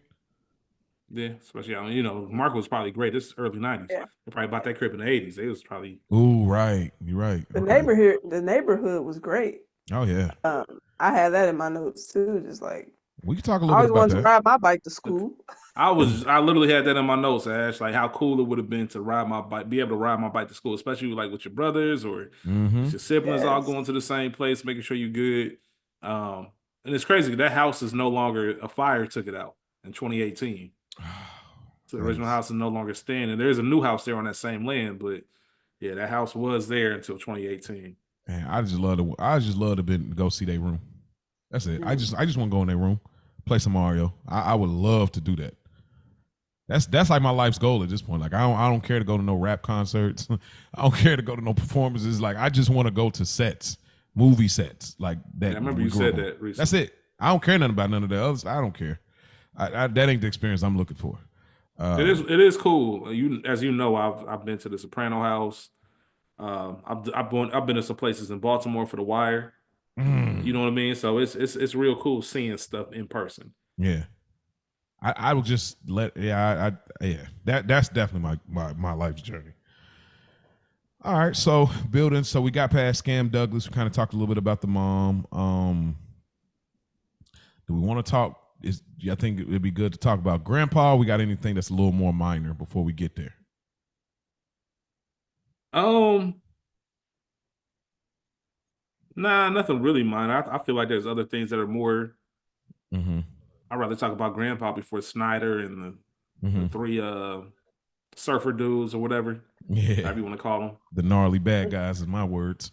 Yeah, of course, the basketball game, all of that kind of good stuff. That ties into what Ashley was talking about with them just leaving for school, because that whole montage was dope. Chef kiss, really, for a kids film. Yeah, from the time they left the house all the way until them getting home. I thought that was incredible. So it's wherever you want to take it. Okay, I'm trying to figure out tying it together. So let's just go into like that scene, and then we can kind of like tie in the characters. So we can jump in and out with the characters. So we'll go in with the boys at this moment. So we talked about a little bit about Scam Douglas and his wife, and the boys getting dropped off, and Colt seemed taking things hard. I think it's probably like a middle child, kind of ish thing. I don't know if they was intentionally doing that, but it fit for sure. So let's get a little bit into the boys, as far as we see in the beginning of the movie, they're trained. He does a little grandpa and the boys. He puts the little leaf on their nose, and they catch it waking up. How awesome did y'all think this training was? Like obviously it's an opening scene, but how awesome did you think like the training was, like as a kid watching this and now, I thought it was great. I like that they were taking it serious. It seemed like they were passionate about it at a young age, and I like how the grandpa wasn't, he was trying to instill the discipline aspect of it, and it wasn't geared towards violence. He was like, it was about discipline and being wise in your choices and your actions. It wasn't just about beating people up. And so I think it was dope. I think, like I said, I like how passionate about it they were, and they were into it, so excited that they wanted to share with their dad, like, hey, they want to show him like this is paying off. So, but the training was really good. Definitely felt old school, felt vintage, so yeah, I liked it. The training was dope, especially when he's coming home in the car and they kind of ambush him, as well as when he pulls out the dummy that lights up. Like, everything about Grandpa's house was cool. Even the mask that lit up when somebody was driving up. Like, so, I remember them in the cooking scene, just kind of tossing things around and getting stuff ready and chopping things up. You could tell that was their escape, and they really loved it. And they were really learning something. To Ash's point, like, we're learning about discipline. He made sure, like, he knew his grandchildren well. Yeah. You can tell from the names that he gave them, and even the extra instruction about making sure Colt really understood him when he said, yo, only use this if you're in severe danger. You also learn, talking about characters, like Tum Tum he's definitely a little brother, which I could appreciate. He's annoying, but not annoying to the point where he gets on your nerves. Yeah. As far as like wanting him to leave the movie, like he's just playing the annoying little brother part. It doesn't cause too much harm. And like you said, that power struggle always reminded me, between Colt and Rocky, it always reminded me of Leonardo and Raphael in Ninja Turtles. You know what I mean? Just kind of that back and forth. Yeah. Like, I'm gonna do things my way. Like, I know you older, but that don't mean you the boss of me. You ain't the leader. Ain't that much older. We constantly saw that Rocky was the one that having to tell Colt to chill. Yeah. And sometimes he listened, sometimes he wouldn't. And that's just kind of what it was. And even Tum Tum got shit. he got it cracking when the dudes pulled up. He's the one that jumped off the porch and was like, all right, boom. Shout out to Toto. Yeah, he got it cracking. That's a great point. You know, Ash, this reminds me of me and Bub. You know what I mean? Like how, like obviously Rocky and Colt were close in age. You know, you could tell like they had a baby be a year apart. Like it ain't much. And they had these, they aren't rocking with each other, but they do have these little internal battles, like what Rich is saying. And so it's very interesting because that's how me and Bub was. Like we're 11 months apart. I'm the older one, but he's slightly younger. So this movie, you triggered something for me, Rich, that made me think about that kind of power struggle a little bit. We both are we're both boys with our younger sister, so we're both her big brothers. But I'm the biggest brother, you know, and so, but he's close enough. And it's just amazing what you just said. It took me to a flurry of thoughts, but. Yeah, I loved how, you know, like you said, Tom jumped off the porch and they get into it and they getting busy. And here's what I'll say as we transition from that, like them getting busy and you know, one of the phrases. I mean, we don't got quotes like y'all, but I think this movie's we're gonna have to, like when we get to our last parts of anything else we want to say, we got to get into that obviously. If we ain't said it already, but you know, Grandpa says one of the things: don't be overconfident. Yeah, don't be overconfident. And that is something that still kind of bounces in my head. Like when I watched this movie, that came back so quickly. But when we get back to the drop off, I just went back to come forward. I thought Tum Tum, like when what was her name? Was it Emily? Yeah, Emily. Yeah. How could I forget? Of course it's Emily. Rocky Love. Emily. Rocky. Classic. We get there. I can't wait. Never mind. Let me stop. Let me chill. No, go ahead. No, go ahead. No. Go ahead. Hey, you here? What's up? Nothing, man. Go ahead. Let's keep going. going. Look, I almost got it. He thought about it. All right. Now, I thought Tum Tum played it cool though. Like when Rocky was going through the like nervousness with Emily. First off, I thought it was just adorable. Like, because that's so how crushes were. Like, you know, you like her, you know, she likes you. Yeah, I know y'all like each other, but y'all just get real mad, warm chest, real nervous. And like how Tum Tum played it, like he just chilling in the whip. And I thought he played it cool to be the baby brother. To speak more praise to Tum Tum in this time around, to add to what Rich was saying when he said Tum Tum was the first one to jump off the porch. So yeah. But let me chime in real quick. But what kills me is like y'all were comfortable talking on the canned phone though. It's like the can, remember? Yeah. But it's like in person, y'all ain't got nothing to say. But y'all get to the crib and y'all more comfortable, I guess, because you're not looking at each other. But I'm just like, y'all was just in front of each other. They had nothing to say. That awkward, you know, that awkward. That's adoration. Real. Yeah, that you know. We called on the house phone. We be comfortable talking on the house phone, but when we see you at school, it's like people in DMs, like people can do whatever in the DMs, or they get in person, they don't know what to say. Yeah. And even on that can, man. I was gonna say, going back to Grandpa just real quick before we move on from him. You mentioned about the lessons he taught. As an adult, you pick up on him even well, because even more, excuse me, because even with the dummy, right, with the lights up, like him teaching him like kick it here, boom, and light up. Now move it here, and then Grandpa, that's the same spot. Now I try it. Just telling you like the precision of things, like really how you do one thing is how you do everything. Make sure all the little details and things matter. And as an adult, that's something I picked up on. Like, yo, this is a real lesson that you would never pick up on as a kid, but you remember it as you get older. Yeah, that mattered too. Like it's about karate, but it's really about life. It is. This whole thing was, man, come on. So yeah, let's let me see. Did we get to the school part? And them kids, man, they were like, what song were they singing when Grandpa was dropping them back off? They talking about killing it, like shooting the teacher with a 44 stud. Like what? Like what are we talking about? Remember that song they were in the car singing, covered with blood? I shot my poor teacher. Yeah, okay. With a 44 stud. Like, damn, man. That is crazy. That it ain't gonna work today. With school shootings, that would not work today, bro. No, they did a lot of stuff that went. I mean, obviously, that's kind of the magic in the stuff too, though. but it's also funny because it's a time capsule to let you know what was normal. Yeah. This is a kids movie, and they were saying stuff like the R word. Yes. You know what I mean? This is a Yes. children's movie, and that just lets you know how normal that just was. That was a normal term for like us growing up, and now you like, oh, you would never say that. This is what we were talking about. This what I was talking about rather in what's the Harriet the Spy. I was like, bro, some of the humor, like what she said about the boy with the purple socks. I was like, oh, you should just like basically get yourself up out of here, like. So, oh man, it was crazy. Wow. So you know what? We're gonna take a pause on the kids and go straight to the gnarly bad guys, right? Mm-hmm. We see them at the liquor store. They're looking at this surfer magazine, this chick magazine rather, but they see a surfboard, and they play it off, and then they end up sticking up the store. So many things to say about Fester, Marcus, and Hammer. Ash, what do you want to say about them throughout this whole movie when we're talking about the gnarly bad guys of them three? They were stupid.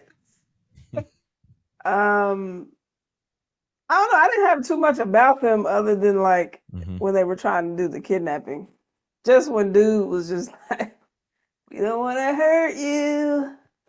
We just want to kidnap you." Yeah. That was so funny this time to me. I'm like, yeah, that's hilarious. Like, either option is trash, bro. Like, what are you talking about? Yes. But obviously, I mean, Snyder's, whoever that nerdy dude is, the fact that he called them, I mean, he didn't have anyone, obviously, but he called them to get the job done. It's kind of like, what kind of work was they putting in for you to feel like they can pull this kidnapping off? Like, that was crazy because, I mean, Dumb and Dumber, Ed and Eddie out here. Like, pretty much. We doing, man. Yeah. But funny though, it really played a good part in the movie, especially like the lead guy who was at Fester with the voice.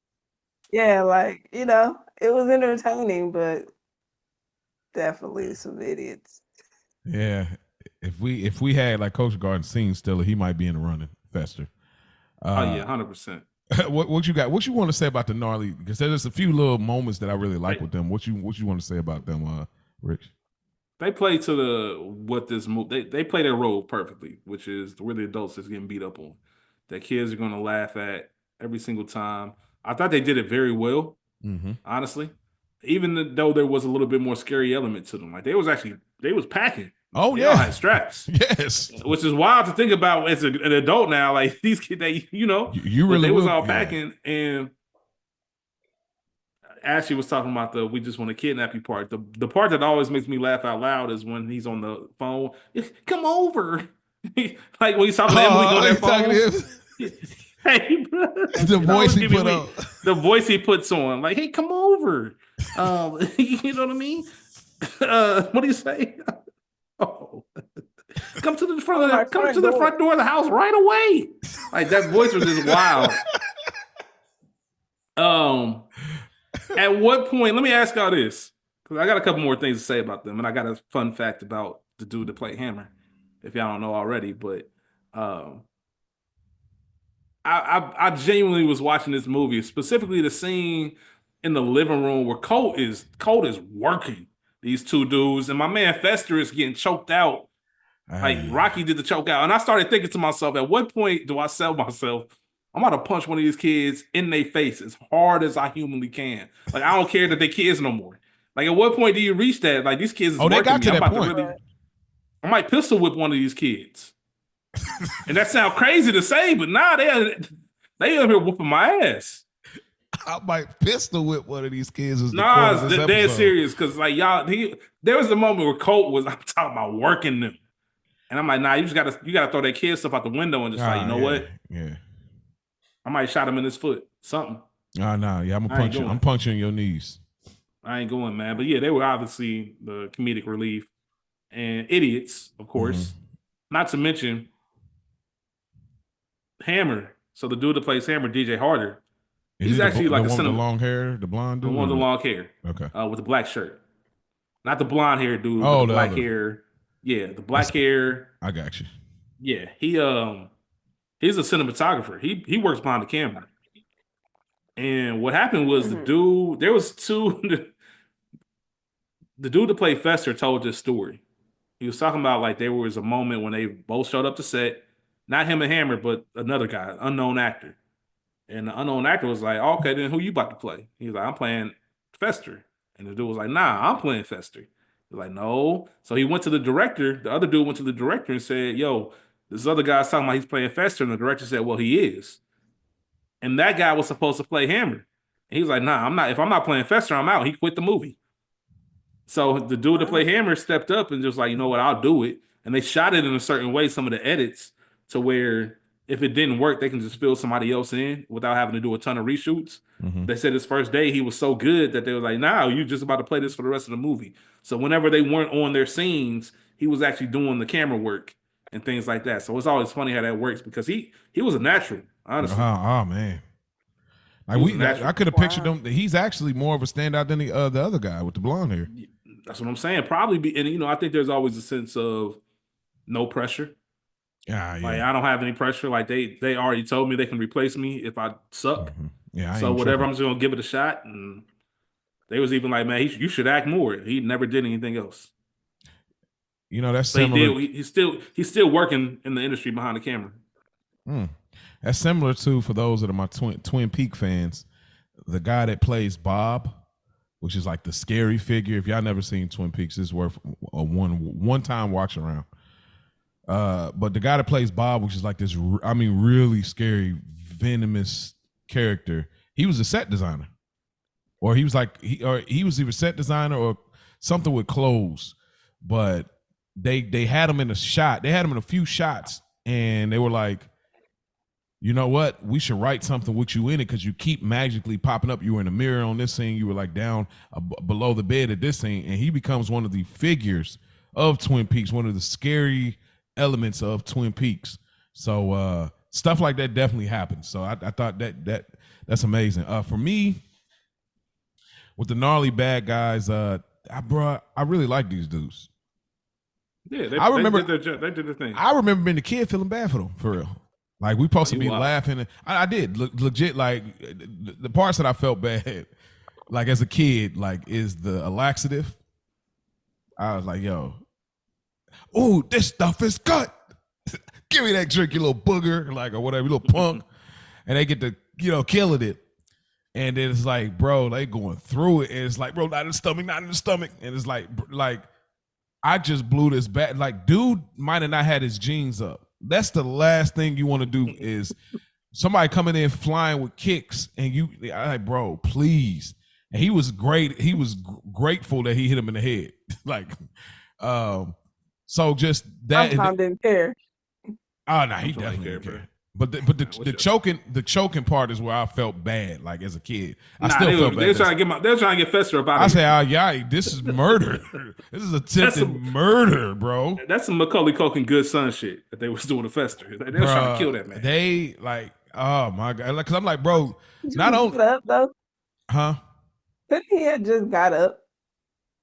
Like he was laying down, wasn't he? Could have just. I don't know what he tied it up to, or how tight it was, or what the case was, but the fact that you roped around and you dropped down on some avalanche type, then you climb back up off this man's neck to get. This is crazy. Like God said. And let's be clear, they had one in the chamber because you saw he bust one at the store like instant. I'm like, whoa! It was like ready to go. That was crazy to me. Like he just shot the bottle behind him. I'm like, yo. No, it was and then just one of the parts I like too with the gnarly bad guys is when they're following them at school, and we'll go back to kind of the school a little bit with the boys. When they follow them at school and they're like, oh, whoa, bro, and they're riding a bike on the construction. Like, who didn't do this as a kid? Like, we're not riding to school, but like, you're gonna go where you're not supposed to go. Like, it's there on the construction site, riding the dirt, and they're like, closer, like keep going. Like they're doing that whole thing. They're like, you got stopped by the cops. And they like, that was the craziest thing because they're like way out there, the kids on the bikes, and they're still going and they crash and they're like, you little boogers or whatever they call them. Like it was so good. Like these dudes, I wish I had more of them in the movie because they were so good to me. But it made zero sense for why they were hired. Nah, absolutely. Because dude was a moron. And he had mentioned, I guess the one thing I will say, they had done some work for them before. And I think that's why Snyder was just like, all right, they must be reputable.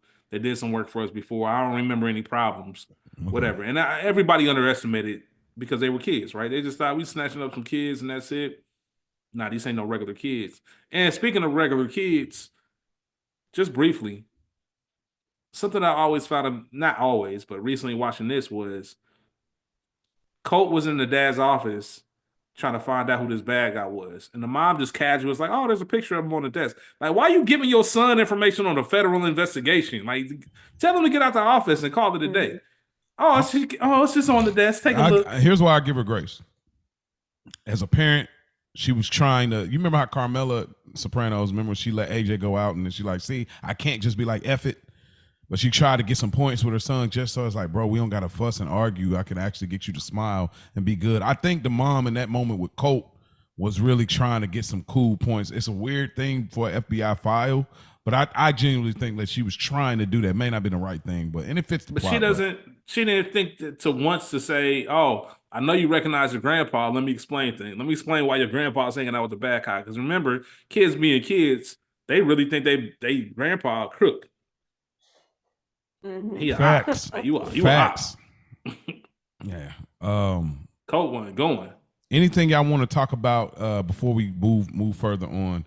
Kind of like the hooping scene, obviously. Anything I want to talk about in regards to the kind of the Home Alone aspect of this that we kind of alluding to with the kids? Because I like the Colt part of it all. With the spray painting the whole thing white, I thought that was like, as a kid, I don't know why, I thought that was amazing. Colt would have passed the fuck out.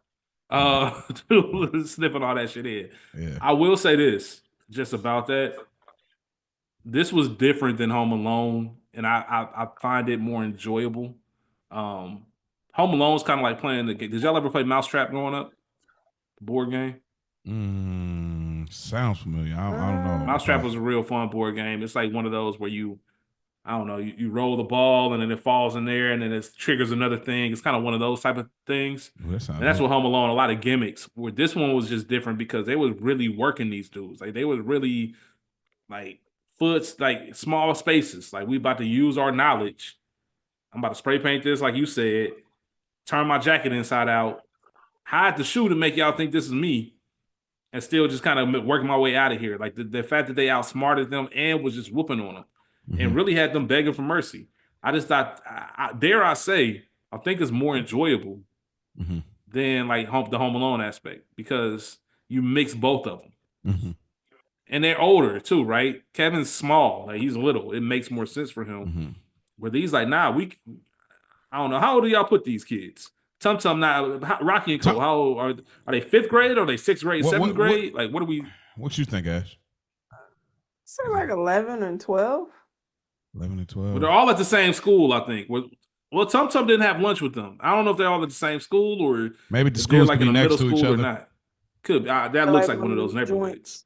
I like or connected. Yeah. I'm thinking. I'm looking at because I got the film playing. I say 11. I say Rocky's 11 and Colt's 10. I'm thinking 13 and 12. To be honest, 13, 12. That's and fair. then Tum Tum is like 9. If Rocky 13, he big lane, but it's cool. Oh, because of Emily. All right, well, baby, I'll go with child. I don't want him to be lame yet, so I'm going 11 to 12. Nah, he ain't lame, but he just he a square. He's 13. He was square. That's why I say he's younger. I don't think he's at that point yet. Okay, that's fair. That's fair. Getting busy, throwing the CDs, throwing. Like, oh my God! Like this is just so good. Like you said, Ash. Anything? Fucking them dudes up. Ah, they was Ash. Anything you want to add to all of the traps and them getting busy in the crib? Yeah, I mean it was fire. That whole scene. Once they realized, oh, we can put our ninja training to test. I mean, they was just whooping their ass, and then yeah, that Colt scene is fire. Like, because at first maybe when I was younger, I didn't really realize too much. Like, oh, why is he spray painting it white? But then I was like, I actually like this fit better than with the blue, right? So I was like, oh, this is cold. So it just made me like him even more. And I love how they trusted each other. Like literally, Rocky was like, "All right, it's on you," and then so Colt is in there with 3 grown men, and it's Mm. just like y'all all going to your own post, waiting on y'all turn. But it's like that could have Bro, went left that's quick. a great point, Ash. Damn. You know what I mean? You might not make it out, but Dang. That's a just really the good level of point. trust that they had in their skills and each other. Um, but yeah, And because that whole house seems fire. yeah, because Tum Tum's he's getting the powder ready. You know what I mean? Like, man, you got to hurry up, bro. He's cooking up. You know, hey, that was a good point, Ash. Like, you're right, Yeah, because they pregnant. yeah, having the 2 grown men in there, like, yeah, and how scared they was when he pulled out the pitchfork or whatever, like, and they, man, who wouldn't be though? But that's why the confidence is instilled, man. Like they literally had no fear about these grown men. Like we about to work. Probably because you look at the scene earlier. They up here fighting grown men. Like we've done this before. And y'all some clowns. Y'all ain't even real ninjas. Mm-hmm. And They used to I'm a pray. real They ninja. probably prayed for time like that. Like I can't wait till a burglar come in here. Oh yeah, Tom, he brought the humor, some funny parts, and obviously he loved to get his eat on, yeah. Dog got to eat, right? smashing everywhere he goes. But he came through on key moments. He was Yeah, he did. underestimated. Like he was the youngest, and he just eating, and really ain't invested like that. But he was kicking butt too, and he came through on some key moments. So shout And out to Tom Tom. he told the babysitter, you better save some pizza for us. I don't care about you being trapped up in this closet, man. Like, Hey, there'll be some pizza left. hey, He everybody was did the terrified. babysitter dirtball, bro. Yeah, babysitter was terrified. She was Yeah. shook. Mm. And where's Uh, Emily's parents, man? She just sneaking out of the house in the middle of the night. plot hole, exact. That's where I was like, maybe this is maybe it's a suburb thing. Hey man, Mm. listen. I That's the don't only know. thing I could chalk it up for continuity issues. In your pajamas. And you talking about Mrs. Douglas? Nigga, you think Mrs. Douglas, if there's really an issue that they would have needed you? Facts. Let's jump. Let's jump a little bit. We're gonna go back into the boys a little bit. Let's jump to that school scene. So we on the court. The Fitz is fire. Like let's get this out the way. Like Fitz was fire, especially Colt.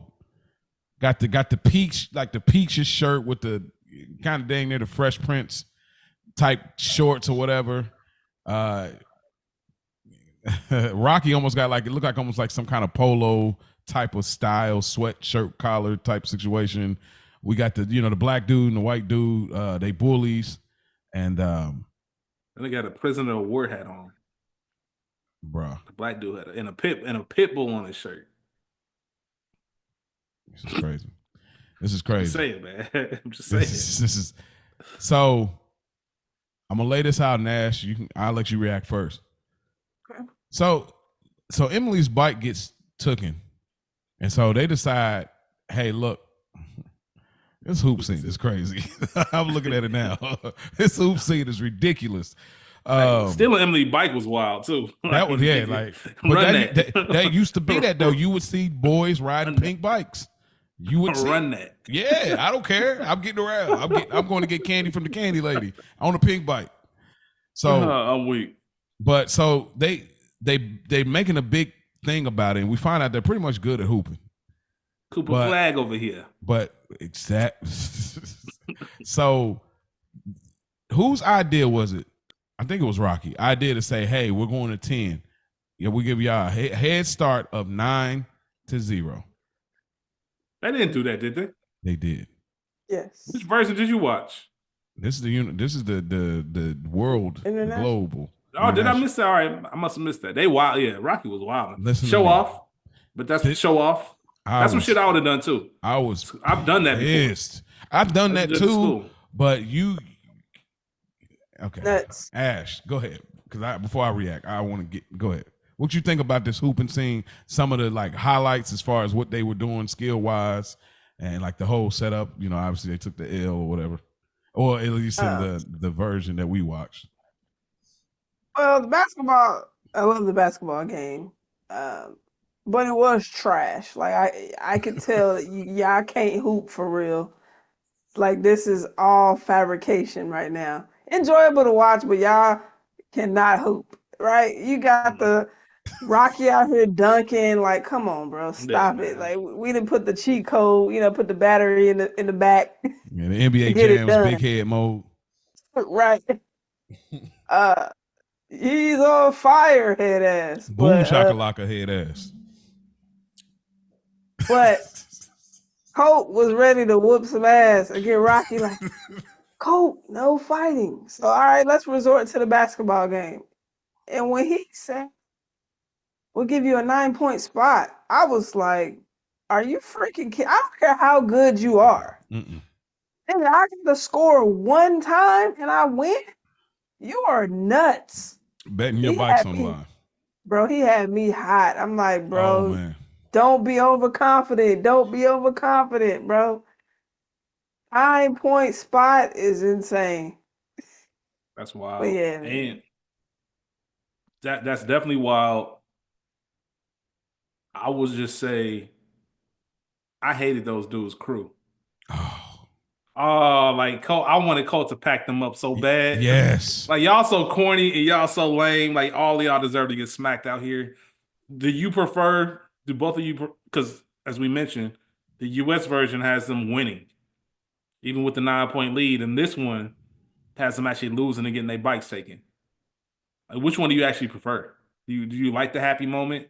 I prefer them to lose because I think As a kid, I wanted them to win, and I was as a happy with the kid, outcome. yeah, as a kid I wanted But them now it's like, nah, y'all because of deserve that the end scene, like not even that. But you gave them a 9-point lead, you deserve to lose your bike, clown. that. Yeah, dummy. dumb. But did y'all peep Emily, the I'm gonna get your dangling? bike back. Did y'all peep the dangle earring that the white dude had? Yeah, Oh, yeah, I was he like, was down though. no, I'm just saying, but like how now everybody got the dangle, like that's crazy. He was rocking that 90s, bro. 92. I Greatest mean, a era. kid though, like I ain't seen a dangle like that on no dude back then. Yeah, well, you seen Varnell Hill. Yeah, that's true. Right. Single ladies. I just think about bang, bang, shaboing, bang. I can see the anyway. But shout out to Varnell, man. Shout out to Varnell. Did you miss me? Y'all did a great job. Y'all go listen to Culture Garden Best of with Martin, man. Excellent work. Appreciate the Ash hit it on the nose. Like they clearly can't hoop. The jump shots look horrible. I don't know what Colt was doing when he was trying to run to the lane. Dude shouldered down, and he was like running to the lane, taking his Euro step, just flipped over him. Like, I don't know what they were doing, but whatever. But I still, as a kid, I enjoyed it. I was like, yo, Rocky dunking, though. And you see the feet in the air. Like, I ain't care, bro. Like, because in my mind, I say, oh, they got hops because of the martial arts. That's the way I rationalized it as a kid. Like, you know how like ninjas can jump really high because of their like chi control and all that. That's the way I always thought of it. So,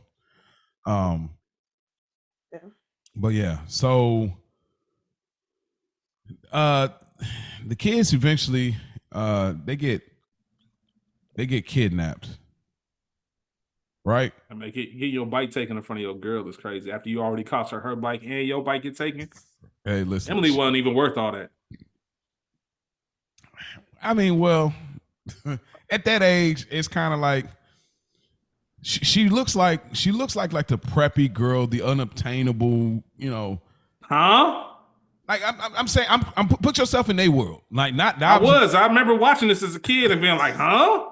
You had to look at it from your view. Like you wasn't looking at it like Emily can get packed up too, man. Kidnapped got her. I don't care, man. Whatever. Hey, listen, she was. Good luck getting your bike back, Emily. Like she was, she was Wendy. Like, is it Wendy from what's my show? What would you do? Rocky was a simp. I mean, he was, but he still got busy though. Like he was a lover boy, like certified lover boy for real. That's all. But for Emily, I mean, I mean, she's just like the preppy. He corny. She corny. Rocky ain't the definition. And he got an attitude about everything. I'm telling you, I'm about to get your bike back. You huffing and puffing. Well, fuck it. Go get your own bike back then. You see how that went earlier? They took your shit. You got. Nigga, show some respect. Yeah, show some respect, man. But you still ain't got my shit back. And now you got your shit taken. Yeah. Nah, man. Get up out of here, Emily. Your goofy ass should have called the cops. And she probably was popular. She got some clout in the class in the school. That tells me everything I need to know about their neighborhood. Emily running the block. Get up out of here, Emily. But again, like we got to remember, bro. Like this is the scenario. Like you get older and you get real taste. You know what I mean? Back then, you shallow. You kind of rolling with the wave of what makes sense. Like that's why I don't look at it crazy. Oh, I get it. Don't get me wrong, but I'm just looking at this through my adult lens. Like, you know, we all know Rocky Love Emily was a thing. Rocky, I'm like, absolutely. I'd have been mad about that if I was Rocky. No wonder Rocky was so mad. Like, get the fuck out of here with that. Oh man, I like Stacy up the street. Fuck Emily. It ain't show no other girls really, so it's kind of like who else was out there? Yeah, there's so many places this thing could have took it. This could have been really a Disney TV show for real. All right. Shout out to Emily, man. Yeah, shout out to Emily. And those bangs. Yeah, classic.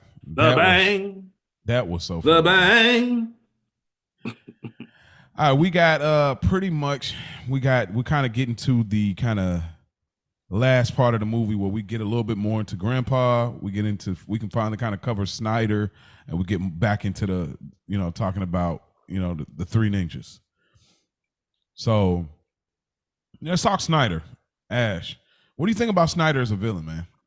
We, you know, of course we see him at the top of the movie, through in the middle, calling plays, and then we see him at the end of the movie. What do you think about Snyder's character as a villain? And how do you remember him even back then, low key? Because I remember what I thought, but I'm interested to see what y'all thoughts are. Well, the first thing that I remember from Snyder is when he got that candy shoved down his throat. That will just be forever be a scene. Like that was so cold to us for some reason. Yeah, like I don't know, like because you know Grandpops was defeated, and then you know again Tom coming through in the clutch. Yeah. Gave you this sticky old nasty jelly bean sweaty hand candy. It got to it, but Snyder had hands. I mean he had a mean streak. That man told him, I will tear out your liver. I was like, yo, this dude is nuts. And the fact that you're willing to beat up this old man is even crazier. So something upstairs is definitely loose. Yeah. You going toe to toe. Again, he trained you, right? But maybe he trained you when he was a younger man. He's like old as hell. You willing to beat the brakes off him, like literally kill him. So you know, Snyder's nothing to be played with. The fact that he was hanging off that ladder from that plane, though, that was insane. Like, come on, that's wild. That added to the lure, though, right? Like, yeah, Snyder was land the chopper on a safe setting. Let me hop in because I'm not flying I'm not trying to climb that thing in the middle of the air, man. Absolutely not. Yeah, Snyder was no joke with that ponytail. Yeah, shout out to Rand Kingsley. He's only been in 2 movies. It was this and another movie in '98. Like, so there's only 2 things he's done, and I thought he was actually. If y'all ever do a ranking of the greatest kid movie villains, he's got to be top 2, top 3. Like, he played it perfectly. The ponytail, for one. The ponytail made me distrust anyone with the ponytail. That's why the whole Green Ranger theme worked for me. I got something about that. That's why it worked for me, because the long hair Tommy, I automatically thought he was bad because of dude from Three Ninjas, and he just played it perfectly. He had here's what I'll say about me being a cinephile, right? I always wonder about children movies, the adults in them. I don't know if y'all recently saw the Drewski skit about the adults on the kid. Well, I know you don't really follow the internet, but just kind of like how adults really act on kid sets. Like they're still adults. Yeah.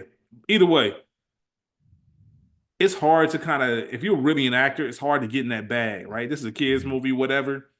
He took it seriously. Oh, he saw it, so you know what I'm talking about.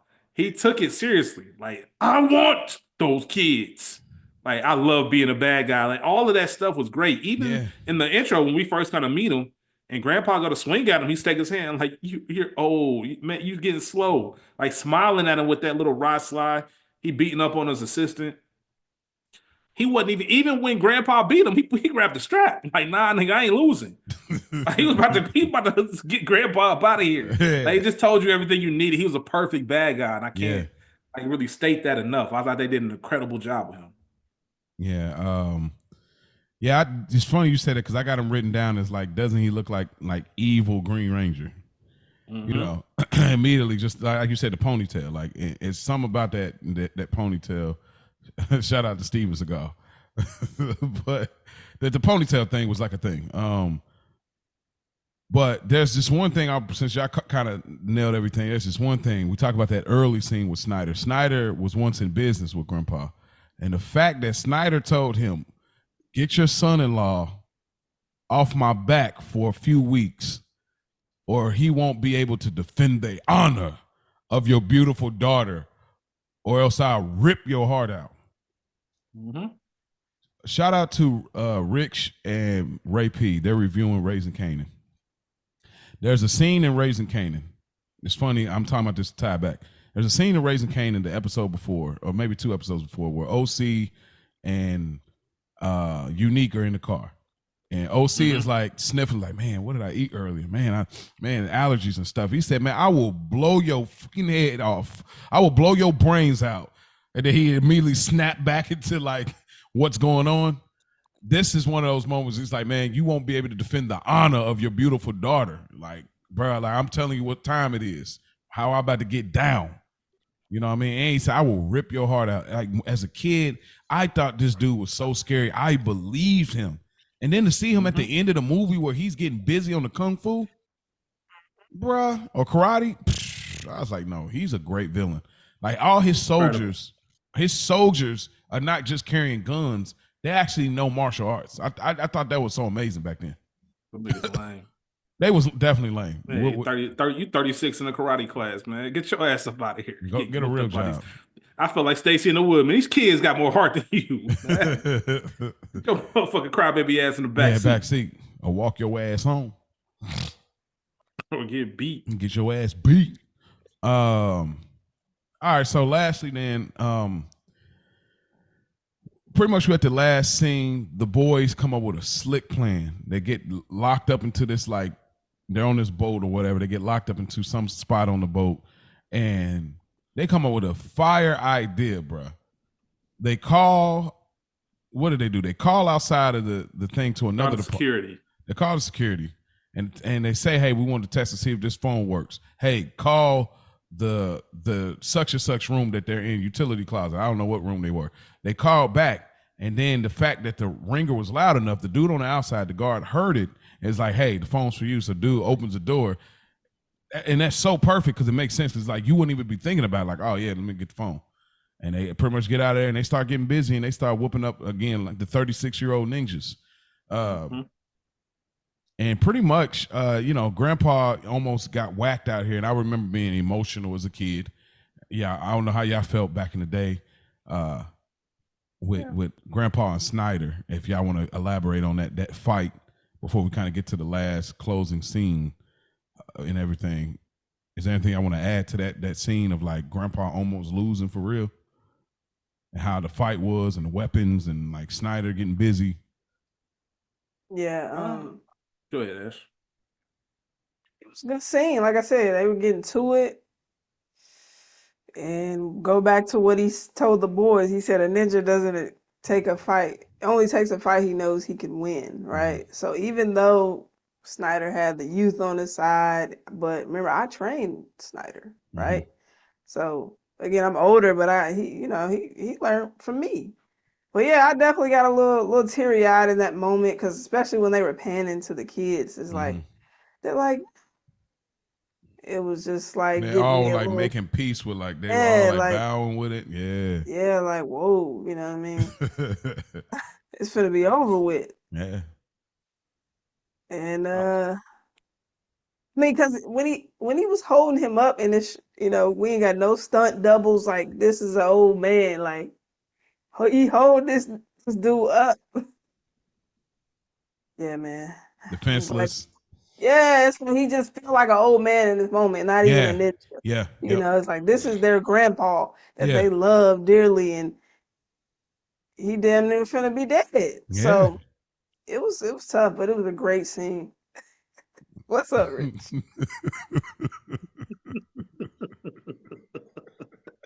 Talk to me, man. What's the look for, bro? What is this saying, man? Y'all are beautiful, man. Y'all are beautiful souls. Here we go. We're beautiful souls. Here we go. I was watching as a kid, like, well. Yeah. No more trading. He should have known. He should have known better stepping in the ring with Snyder, man. Oh man! But I will say this: I was happy with the jelly beans. I'm glad that he got his lick back. But when it was time for Grandpa to go, when they was doing the head bow, I did mine with him. Like, all right, man, he had a nice run. Should have known. You stupid boy. Hey man, whatever, man. Pack him up. You are so fried, bro. Man, Grandpa, he fought a good fight, man. We appreciate you, but you already knew what it was. You know, Snyder was about to come in here and work you. And like I said, the funniest part is that Snyder was like, "Fuck it, man, I'm not losing." He grabbed the AR and said, "Nah, forget all that honor stuff. It don't end like this." Yeah, I ain't leaving without a win. Hey, forget all that honor stuff we was talking about. Like, I will murder you in front of your grandchildren. He said, I ain't listening to Hope on that old song when he told me pay nobody. Oh man, like, he was not going. Shout out to the FBI for showing up right in time. Hey, listen, shoot him in the shoulder. Yeah. He was really about to take Grandpa out. Oh yeah, it's about to be an ugly scene. I thought, speaking of a butter rim ash, I thought about my nigga Motown in the court. Like, nah, we ain't losing. Hey, went to the bag real quick. Straight to the gym bag, bro. Oh snap! Hey, but I remember as a kid, since y'all covered everything, definitely same sentiments. It's funny what you're saying. Same sentiment as Ash. I was definitely, because there's a scene where Snyder is slow-mos and they're like, no, and Snyder got this evil grin on his face, and he does this like crazy little like kick, and then Grandpa like spins. I was like, oh, that's like to finish him. That was so good as a kid, and I remember thinking, yo, I love their ninja costumes. They got the shiny, you know, you got the navy and the burgundy or maroon. I thought that was so fire back in the day. Nah, it was fired, man. I was at home. How do I? Oh, absolutely. Like, Grandpa's done. Say goodbye. And they you know, they bowing their heads. They don't even know, like, yo, y'all about to get whacked out here real quick. But so whacked out murals.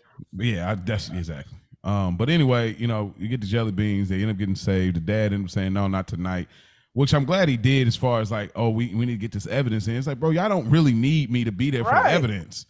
My kids just got kidnapped, bro. I'm not about to collect evidence. Yeah, bro. Like, but they end up, we end up getting. Plus, if he ain't take them out that night, he would have had to make an excuse for his real family.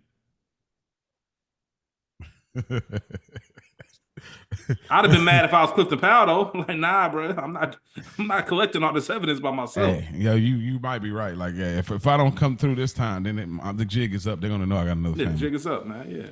Yeah, and then we get to the last scene, pretty much, where the bullies come back around with the bikes and everything. They, you know, going about their business, and pretty much they, you know, they like, hey, look, we getting to it. Ain't no more holding back, and they smack them boys up real quick, and they get all of the bikes.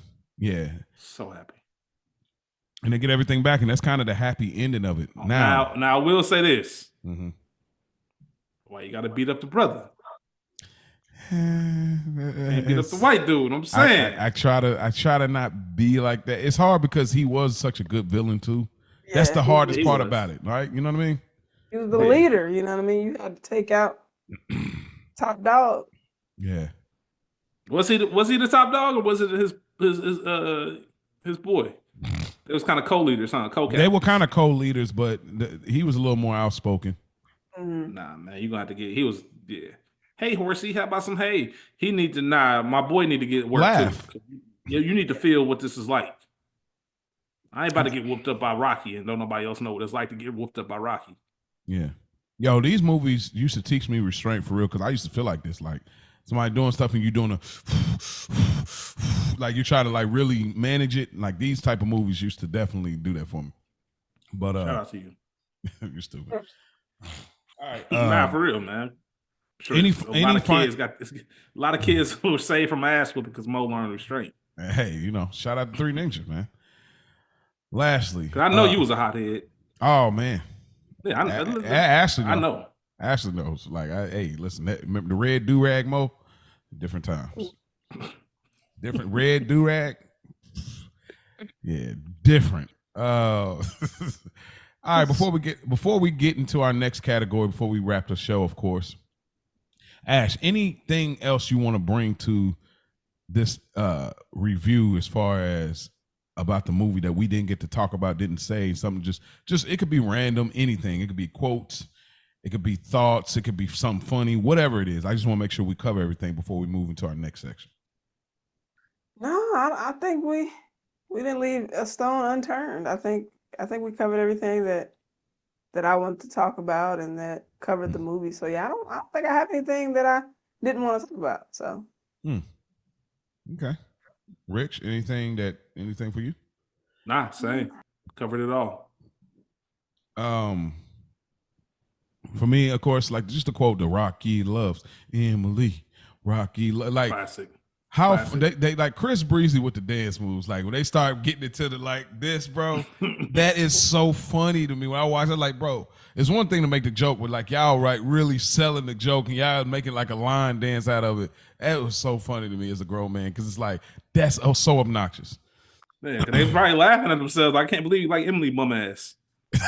Hey, Rich, I can't wait to have you back. I can't wait to have you back because you are wild. They was probably making a nice little joke out of every time. Like, you are stupid, bro. Like, hey, it was okay. She was all right. Like, I get it. I mean, it makes sense. It makes sense. I'm sense not for saying it like suburban, like, some Miley Cyrus, Justin Bieber looking, Yeah, you know what I'm saying? Little blonde chick down the street. I get it. Yeah. But let's be clear, the can situation don't really exist.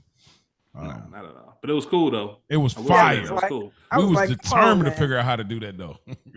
Yeah. Only thing, of course, the Mario thing. I love the Mario game that's in here. I love the room was fire. Like there's a 90s aesthetic with rooms.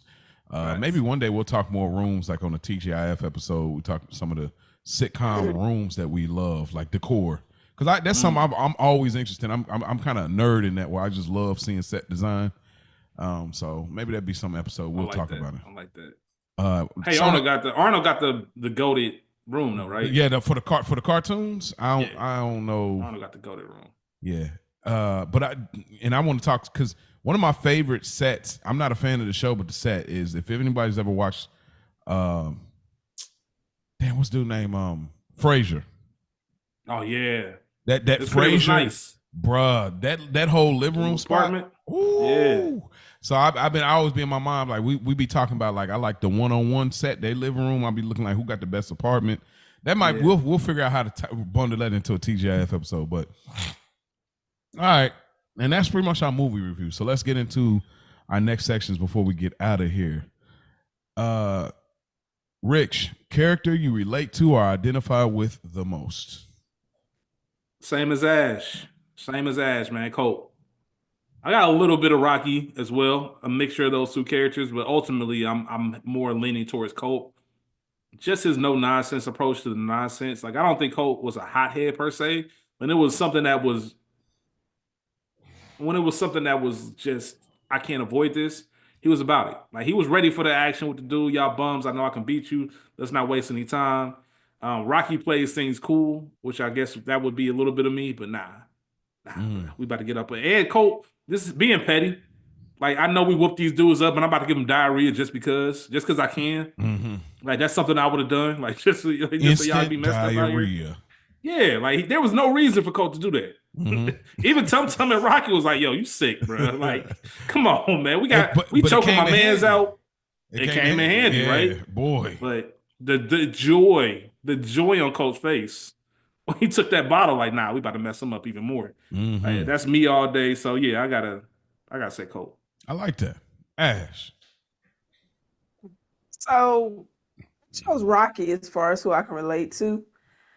Because he's pretty poised and positive, and I feel like he was optimistic. Like even when Colt kept saying, like, Grandpops is an op, like he still he didn't want to believe it, and he wanted to see that wasn't true.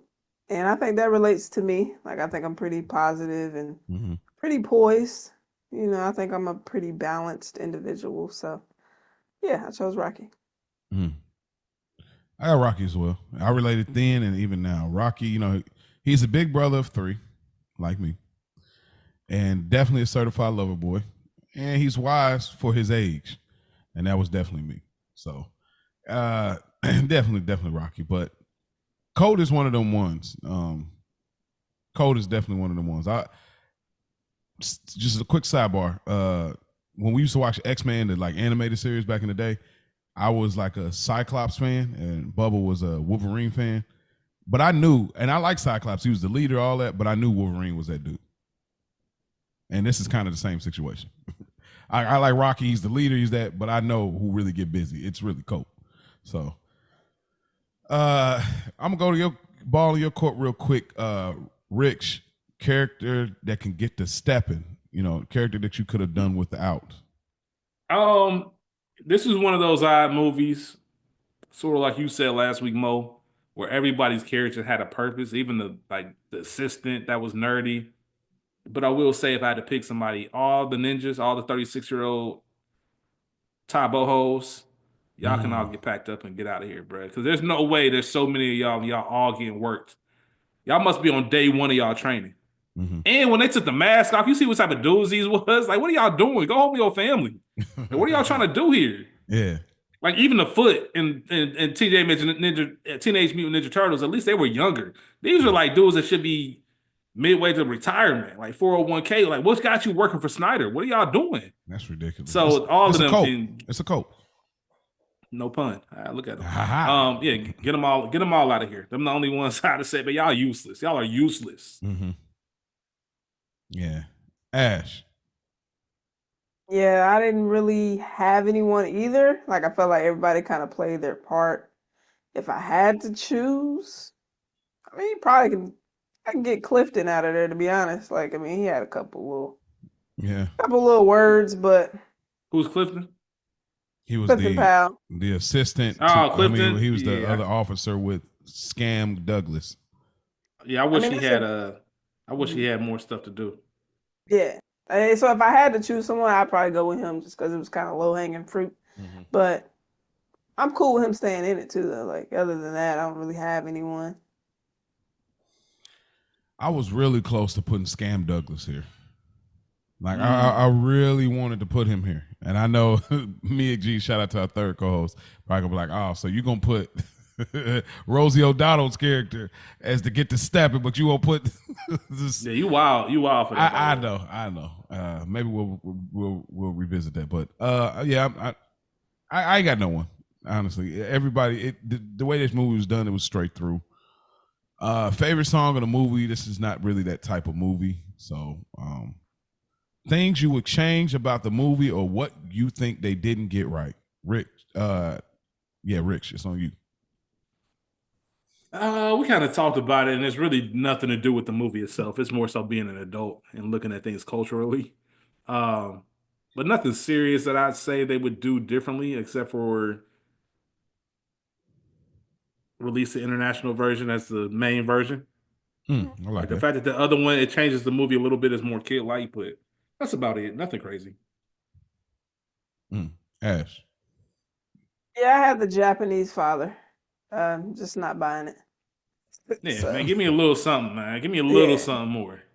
It was way out the window for me, especially looking at it with my adult lens. Now I'm like, bro, there's no way. So. Yeah. They may. All I'm thinking is that's not grandpa's daughter. They mom and his daughter. Like, her one of them kids might be day free. Somebody else. That's crazy. What a callback. Hey, somebody else grandma pregnant, because that's not his kid. That's good right there. Man, I'm mad. He the grandpa that stepped up. He the man that stepped up, and Man, I'm mad I didn't think of that first. That was fire, Rich. No, I'm weak. So is that all you got to ask? Yeah, that's all I got. All right, I got a few things. So one, as soon as they get home, everybody starts calling them the names Grandpa gave them as if they didn't know them as anything else prior. Even the mom was calling them their nicknames immediately. It don't work like that, bro. Like you may do it like that one time. Okay, Rocky. Okay, Colt, Tum Tum.